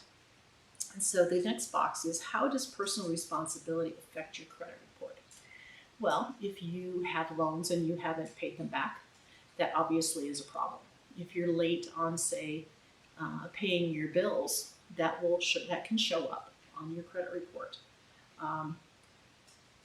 If you have too much money loaned out, if you seem like you're extended beyond what you should be for how much you earn, that's kind of a red flag. And so the credit reporting agencies sort of conglomerate all this information and give you what's known as a credit score. And there are different ranges that are good credit score or bad credit score. And so when you do want to get a loan, if you have a good credit score, you have the potential of having a lower interest rate than if your credit is not so good. So those are what is under credit report in D. So let's look at E, ways to eliminate or reduce debt. Well, the best way is to not get in debt in the first place. And as Scouts, you shouldn't have any, or if you do have some, maybe for a car loan, not much at this point. So I would encourage you to be very careful in your future on getting into debt. Try to live so that you don't have to get in debt, and when you do, that you have a plan on paying it back. But ways to reduce your debt, there are a number of ways. Let's just say that you have a house payment for your home, and it's $1,000 a month. And you say, well, I've got some extra money. I'm going to pay $1,500 on this payment, and that extra $500 will work to reduce the length of my loan and pay off things earlier. And so if you continually do that when you have some extra funds, that will dramatically reduce how long you're going to be paying on that loan.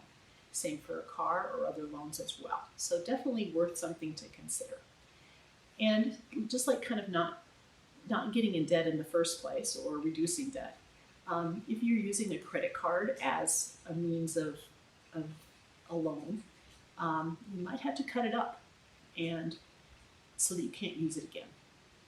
Because credit card interest is so high, just making the minimum payment is going to be a problem. So those are some ways to consider, and just anything you can do to bring you more income to pay that debt down is going to be to your advantage.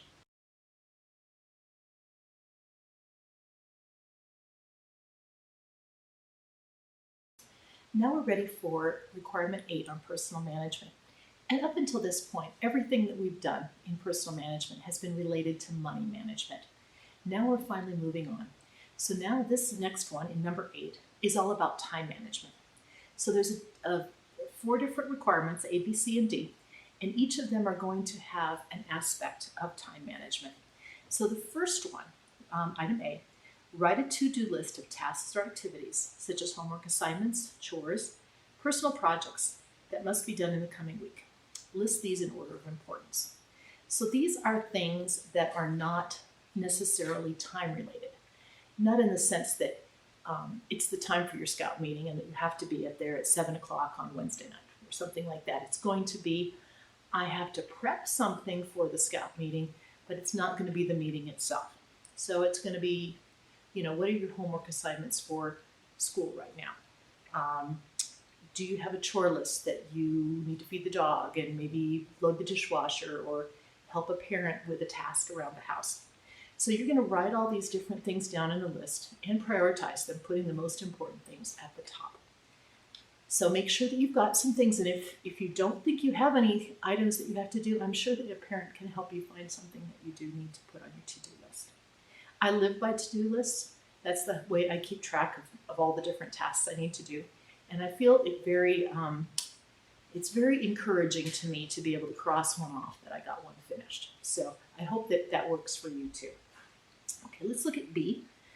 Make a 7-day calendar schedule. Put in your set of activities, such as school classes, sports practices or games, jobs or chores, and of course your scout or place of worship or club meetings. Then plan when you will do all the different tasks from your to-do list between your sets of activities. Okay, so first off, get a calendar of some sort. It can be a calendar you hang on the wall.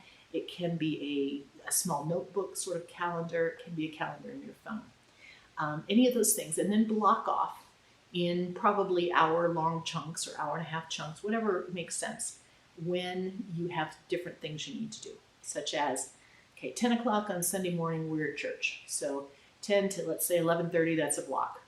And then on Monday night, or Monday during school, whatever time your hours are for school, get that blocked off until, say you get done at 3:30. Then you have space after 3:30 that day. Say your scout meeting is on Tuesday night, 7 o'clock, you block off from 7 to 8:30, let's say, for the scout meeting.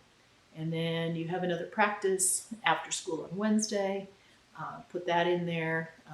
All of your classes all the way across. Let's see what other activities here. School classes, sports practices. Let's say you have a job on Saturdays. And so put that in on Saturdays for whatever hours you worked. Okay. Get all of those time constraint items into the calendar first. And then in the gaps, when you're not necessarily traveling from one place to the other, or you just got home from somewhere, when you don't have those sort of things happening, then you've got a spot where you can get the homework done, get the chores done, prepare for, say, a meeting or for class. So get all that worked in, and I bet you'll be surprised at how many things that you can get done in a week when you do that sort of task. So look at that for 7 days. And then, now in C, follow that 1-week schedule you planned. Keep a daily diary or journal during each of the 7 days of the week's activities, writing down when you completed each task on your to-do list compared to when you scheduled them. So basically you're keeping a blank sheet of paper next to your calendar and your to-do list and just seeing how well did the plan match up with what actually happened. And note why perhaps something happened. So maybe something got canceled because of weather, or somebody in your family got sick and it threw everything for your family schedule, threw a wrench in all of that. Whatever it might be, or it worked great. Any of those things are possible, and then maybe you had to adapt because of the change that was required. So note that as kind of your log for item C. And then D, with your merit badge counselor, review your to-do list, the 1-week schedule, and your daily diary or journal to understand where your schedule worked and when it did not. So that we'll have to do outside of this video, of course. And so you'll hopefully have a way to talk through that with your counselor. And there are sample diaries and an example of someone doing that exercise in the back of the printed out worksheet. So you can refer to that and get an idea if you're struggling with that for any reason. But I think it's pretty straightforward. And then discuss what you might do differently next time. That's the one box on the sheet here. As you do more and more things, you kind of can get into a routine on how your time management goes. And maybe there's just a process that you follow in the morning before school, for example, that if I get up at this time, I can get this done, and this done, as well as get ready for school. Or after school is when I'm most efficient. And so I'm going to do it in these types of things at this particular time. Or in the evening I'm better, or I want to relax in the evening, whatever it might be for what works for you. Note that, and I think you'll learn a lot about yourself.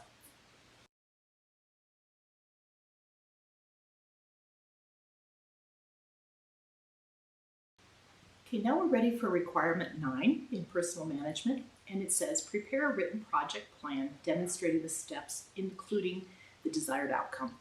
This is a project on paper, not a real-life project.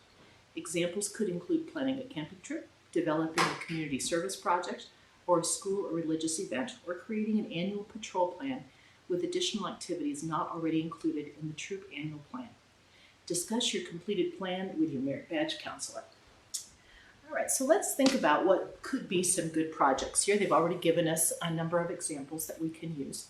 But I would suggest for those scouts out there who are seriously considering their Eagle project that you try to do something as close to that as possible to really get the wheels going in your mind on what it's going to entail and if it's the right size and scope for a project. You know, and a lot of Eagle projects involve some sort of construction or some sort of landscaping. So those would be a couple of really good ways to look at this. So let's look at A, define the project and what is your goal. So let's just say we're doing a landscaping project, and even if you haven't gotten something planned, let's just say that your family wants to do some landscaping project in the backyard. That maybe a fence needs to be replaced and you're going to replace some of the plants that have kind of overgrown or died, and you're going to do some new ground cover and put some plants in. So redo kind of a corner of your backyard. So define the project, that's really it. Defining the project is re-landscape the backyard, and our goal is to replace the fence, get the plants in, new ground cover.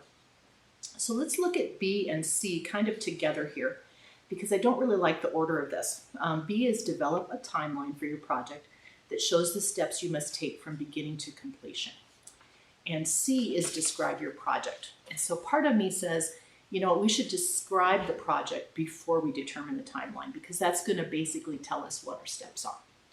So let's look at that landscaping project. Well, there's maybe a broken fence there already. So so we've got to do some demolition. We've got to remove the parts of the fence that are broken, maybe save the pieces that are able to be reused, dig out the old plants that are there. We need to remove whatever ground cover might be there. There might be sprinkler system parts that need to be moved or fixed. Those sort of things are the first step to prepare the area for the new installation. So, so continuing to describe your project. Okay, so we've got the demo done.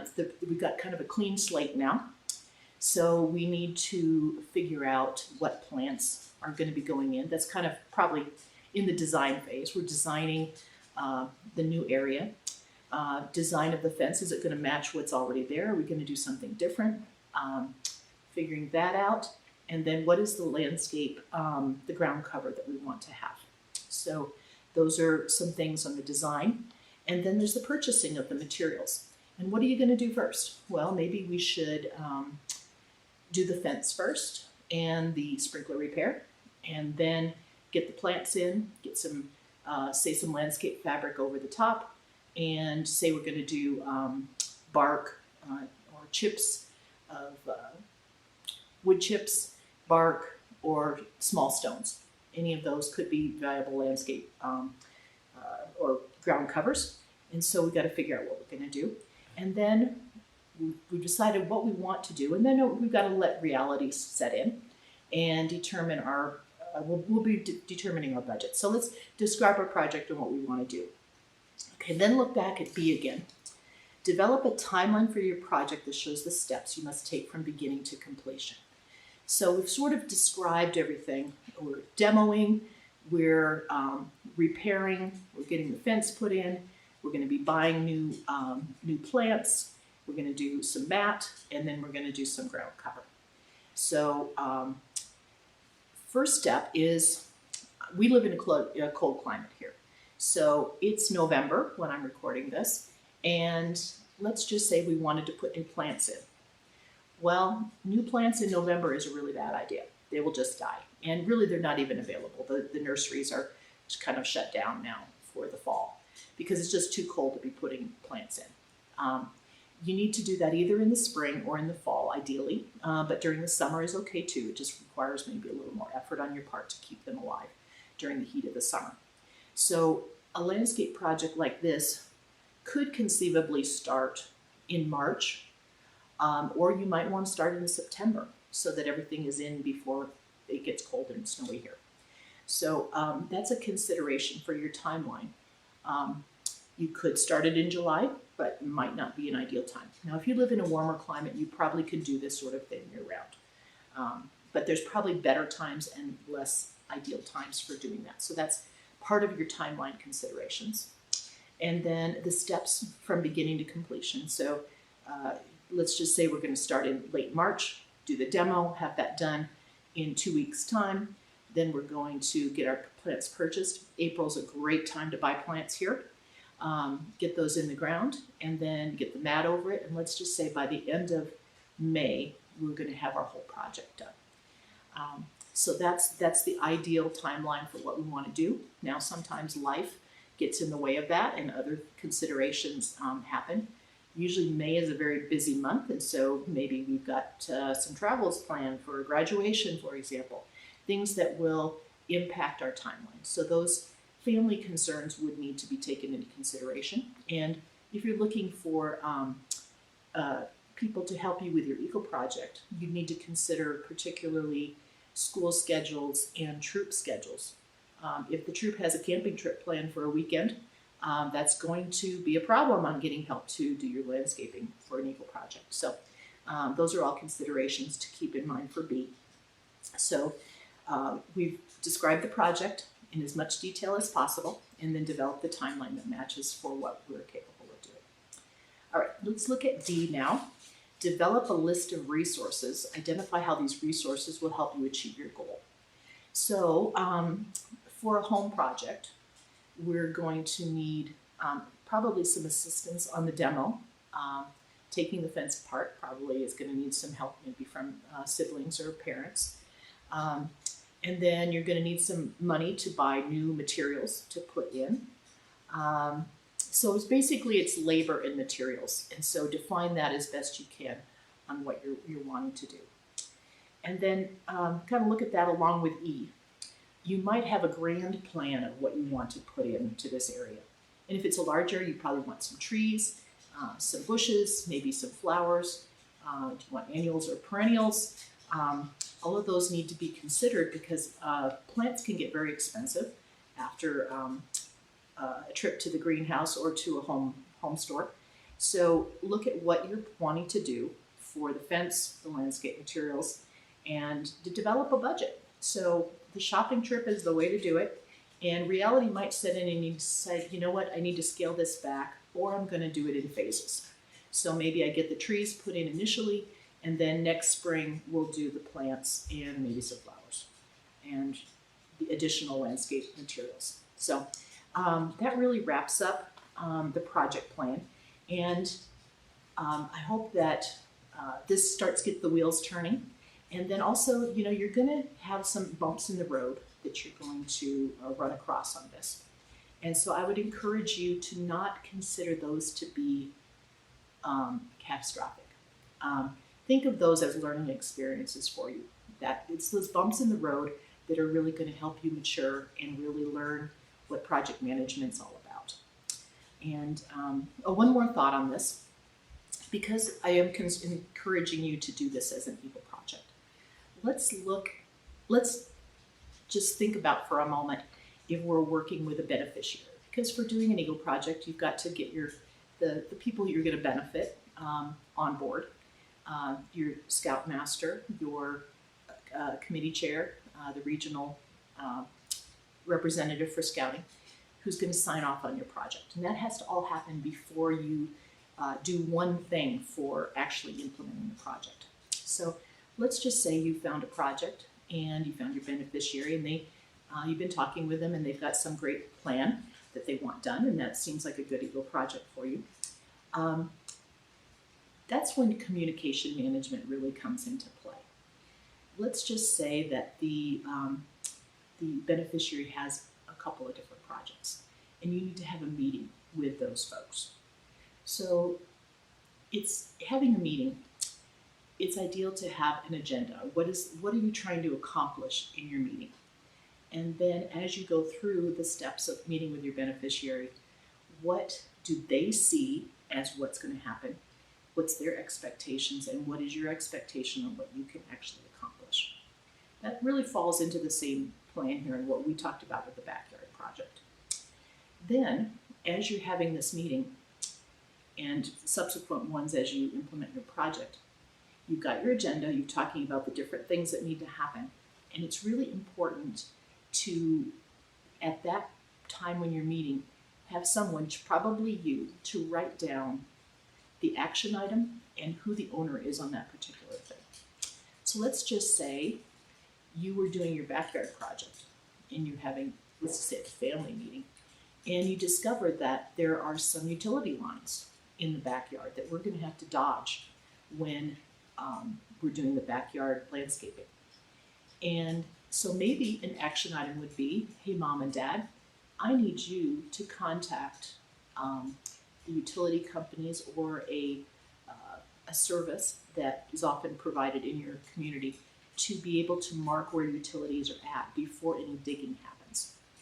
And so for your meeting with your beneficiary, that might be a project or an action item for your beneficiary to do. So keeping some notes, you're writing down an action item, get the utilities located, and the owner for that is the beneficiary, and the timeline on when they're going to have to do that. So by writing down these action items and owners, then you can keep track of things on the project that are key for keeping you on schedule. Without doing that, you're often going to find out that something didn't get done, and now you're in a rush to try to dig holes and you don't know where the utilities are at, and that's going to be a dangerous situation, or just is going to push out your project. So anytime you're meeting with a beneficiary, do action items and owners and any timeline that's involved, and then you as the project manager are going to need to follow up and make sure that those folks do those tasks, because it's going to impact things. So just my words of wisdom to you. I've seen that simple thing, action item, owner, timeline, help for work groups, for community clubs, for scout groups, and just for myself. And so I really recommend that you do that. It is a major shift in how we typically operate, and will definitely help keep your project on task. So good luck with that. And remember, you don't actually have to do this project. It's all up here and on paper here, and so just make the best of that.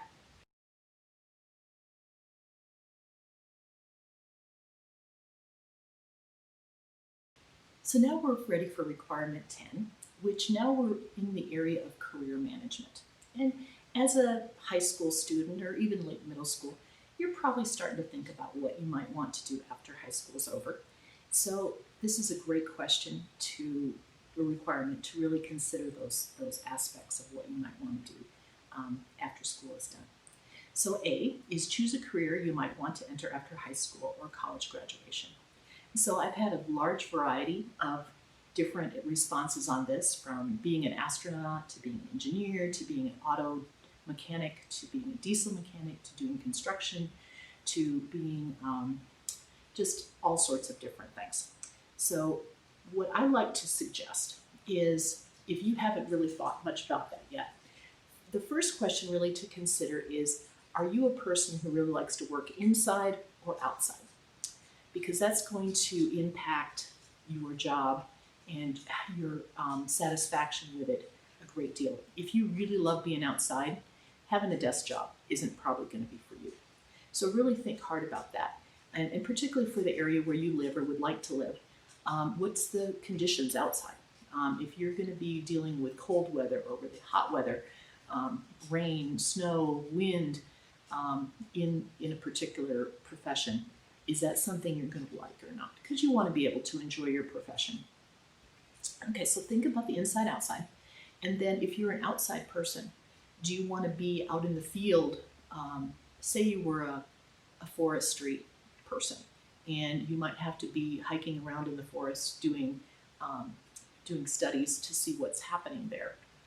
Is that something you're up for? Are you physically able to do that?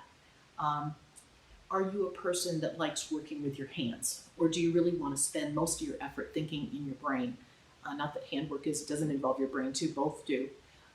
But is it primarily something that is very physical with your hands, or is it something that it might involve lifting or any heavy-duty things, like for instance construction, or say being a diesel mechanic, or all of those things involve a lot of some strength.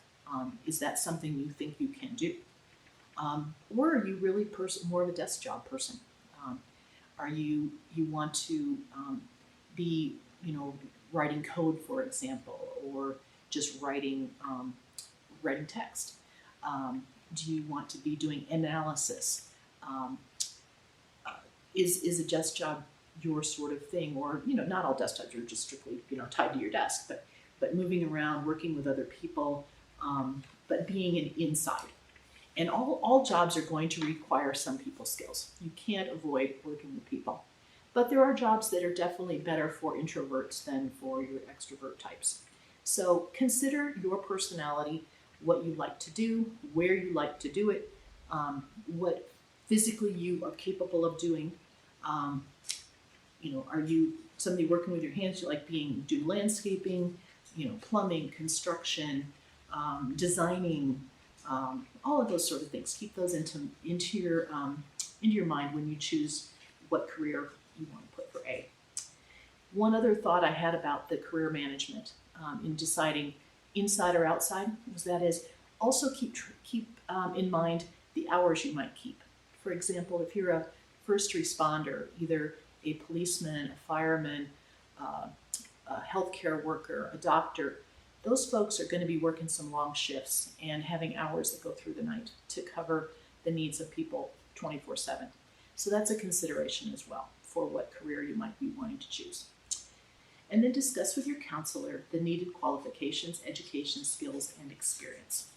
So we've talked a little bit about the skills, those intrinsic things about you that might give you an edge on a particular vocation, and also experience. If possible, try to spend some time in your high school summers in particular, on maybe having some sort of summer job that would kind of put you into that position.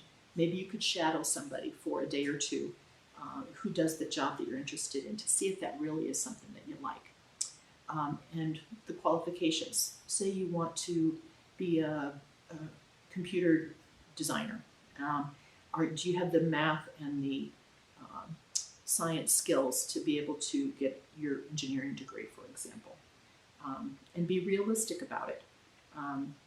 So think about the qualifications, education, skills, and experience that you would need.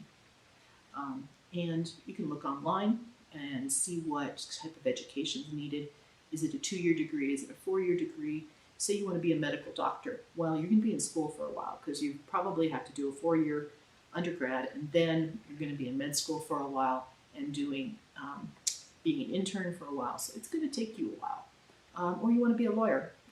There's going to be additional work beyond a 4-year degree for that as well. So set your expectations appropriately on number of years that you're going to be in school, and how much brain work and hand work that you want for your particular profession. Well, and also, what is the likely pay? That's a consideration too. Is something that I really love going to be able to provide the lifestyle that I hope to have? Um, and maybe that sounds sort of, um, won't make up the term, but let's be realistic about it. Some professions pay more than others, and there's different demand. Sometimes it's just only certain people have the skill to really go into that. I know I would never make a good lawyer or a doctor, and so I appreciate the folks that go into those professions, but that wouldn't be for me. Um, so keep that in mind on what you pick there and the research that you do. And then B, explain to your counselor what the associated costs might be to pursue this career, such as tuition, school or training supplies, room and board, and how you could prepare for these costs and how you might make up for any shortfall. All right, well, there's a lot of loaded questions in that one. So let's just assume many degrees require 4 years. So that would be, such as a state university or a private college to do a particular career. So anticipate 4 years of college, and depending on where you go, the costs, you just need to maybe visit those schools and find out what the tuition rate is for each of those per year. And also, they will probably require you at least the first year to live in the dorms on campus, unless you're going to, say, a community college where you'd probably live in the area, hopefully at home. So that's a cost, and I'm not even going to speculate on what it would be. It definitely is different for a state university versus an Ivy League private or a private school. So consider those kind of things, and there's a lot of different programs that allow you to get a certificate and allow you to be in a particular profession. Maybe you need a certain certificate to be a electrician, for example, or a plumber. And so maybe that's a 2-year program at a vocational school. All things that you will find when you do your research. And explain how you could prepare for these costs and how you might make up for any shortfall. Well, this falls back into our financial aspects of it, and we talked about getting loans. There are lots of places that want to give you student loans, and like I've mentioned before, you also want to try to keep yourself out of debt. And so any jobs you can have during high school, be realistic in a conversation with your parents on what they might be able to help you do for college expenses, and figuring out how you can make it work for the time you would need to be in school. And if it just doesn't, the numbers don't work out, I would pursue strongly looking for scholarships, either with the school itself, or community scholarships, or even national scholarships. Depending on your situation, there could be great opportunities for that. And all of that's available online too. So paying for school, so yourself, for parents and other extended family members. Maybe you've got some savings. The school scholarships themselves and external scholarships are all possibilities to help you pay for that.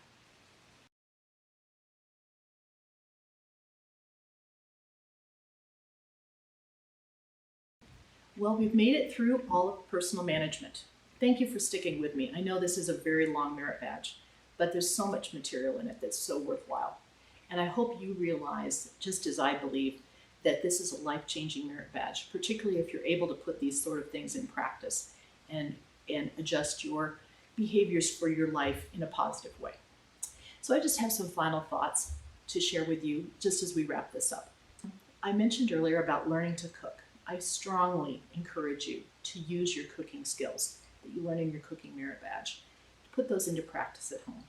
When you're at the store, make sure you got all the ingredients for something to cook so that you can do it at home. You aren't forced to go out to eat. Not that you can't ever go out, of course not. But being able to eat at home most of the time will save you a lot of money. So I can't emphasize that enough.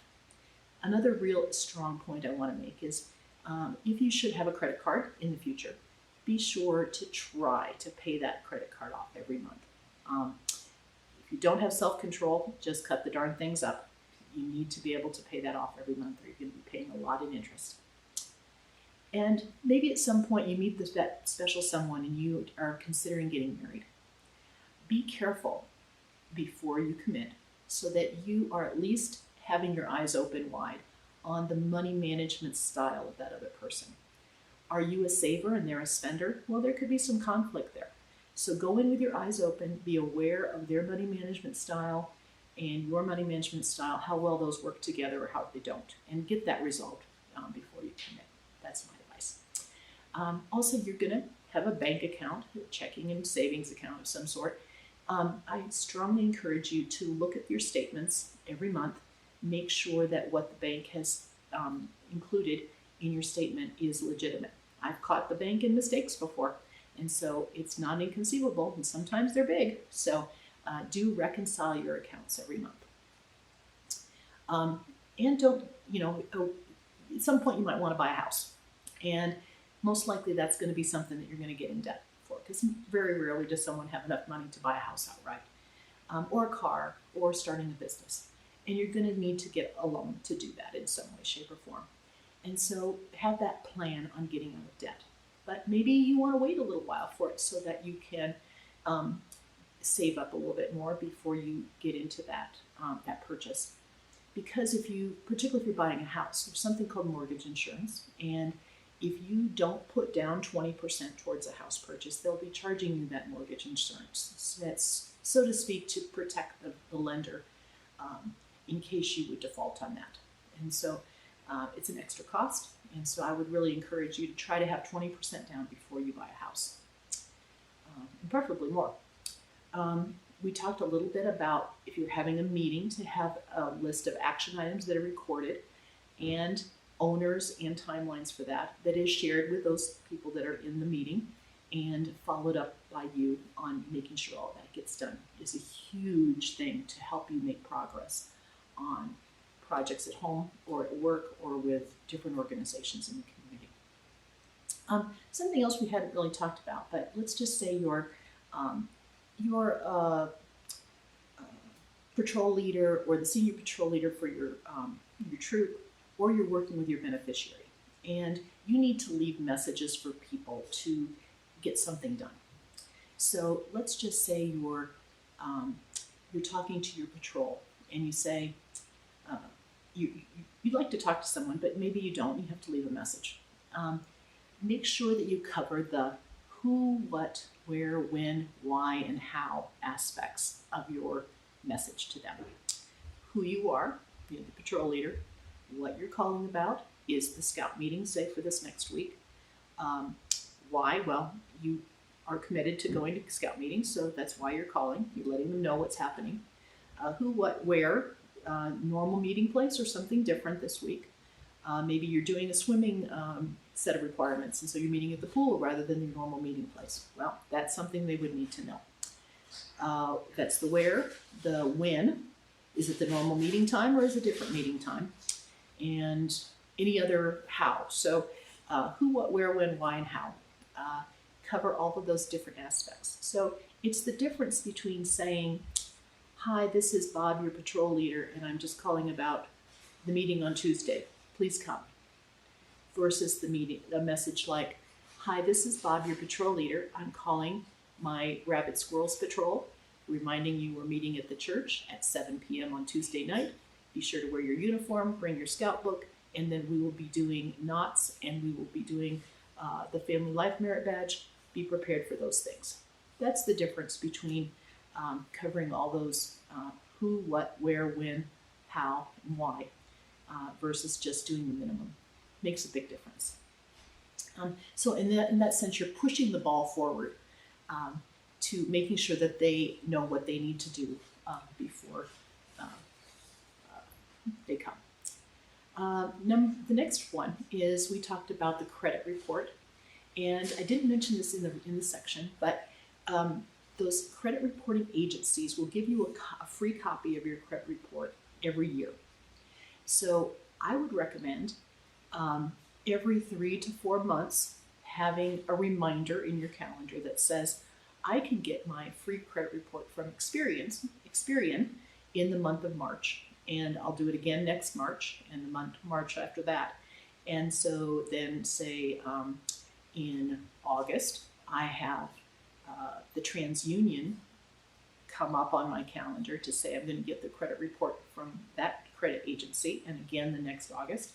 And I can continually monitor my credit report and see if there's anything that's funny that's showing up on that. So get that every year from those different agencies. We talked about investments in stocks, particularly do save for retirement through your company 401k type plan.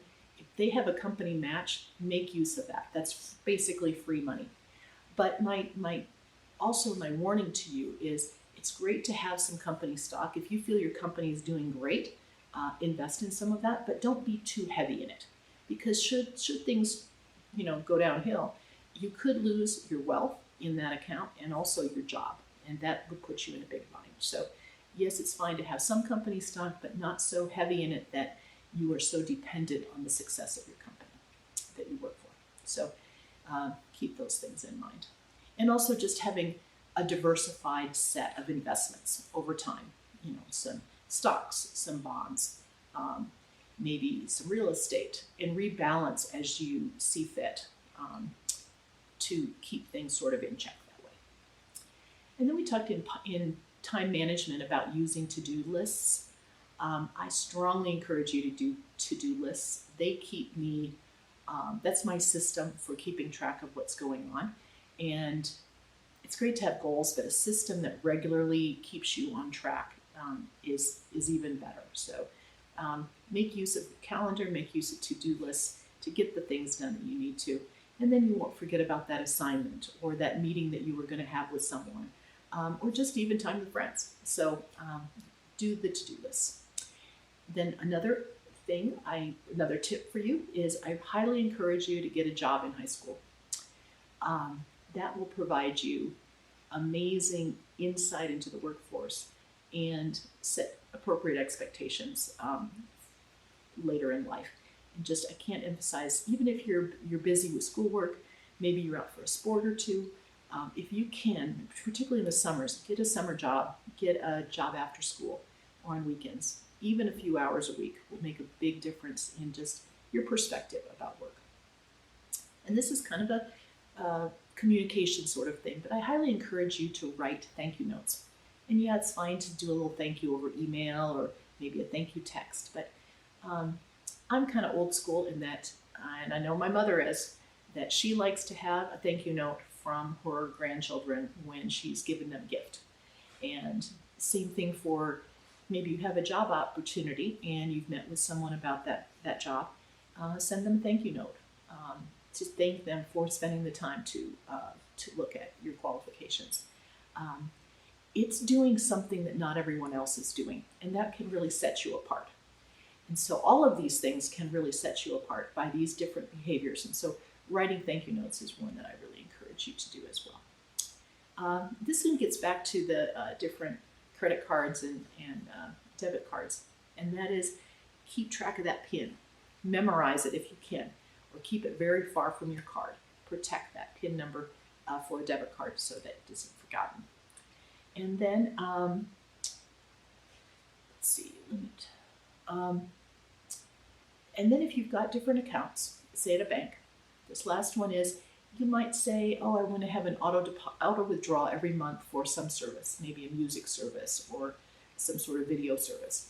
Keep track of how many of those you have withdrawing from your account on a regular basis, and just it can kind of catch up to you and start really draining your account. So know how your money is being spent. You know that through your budget, and just really keeping on top of your accounts, and that will really help you gain wealth over time. So thank you again for watching this video for personal management. I just hope that you can make use of many of these ideas and that personal management is worth your time. I truly believe it is. Thank you.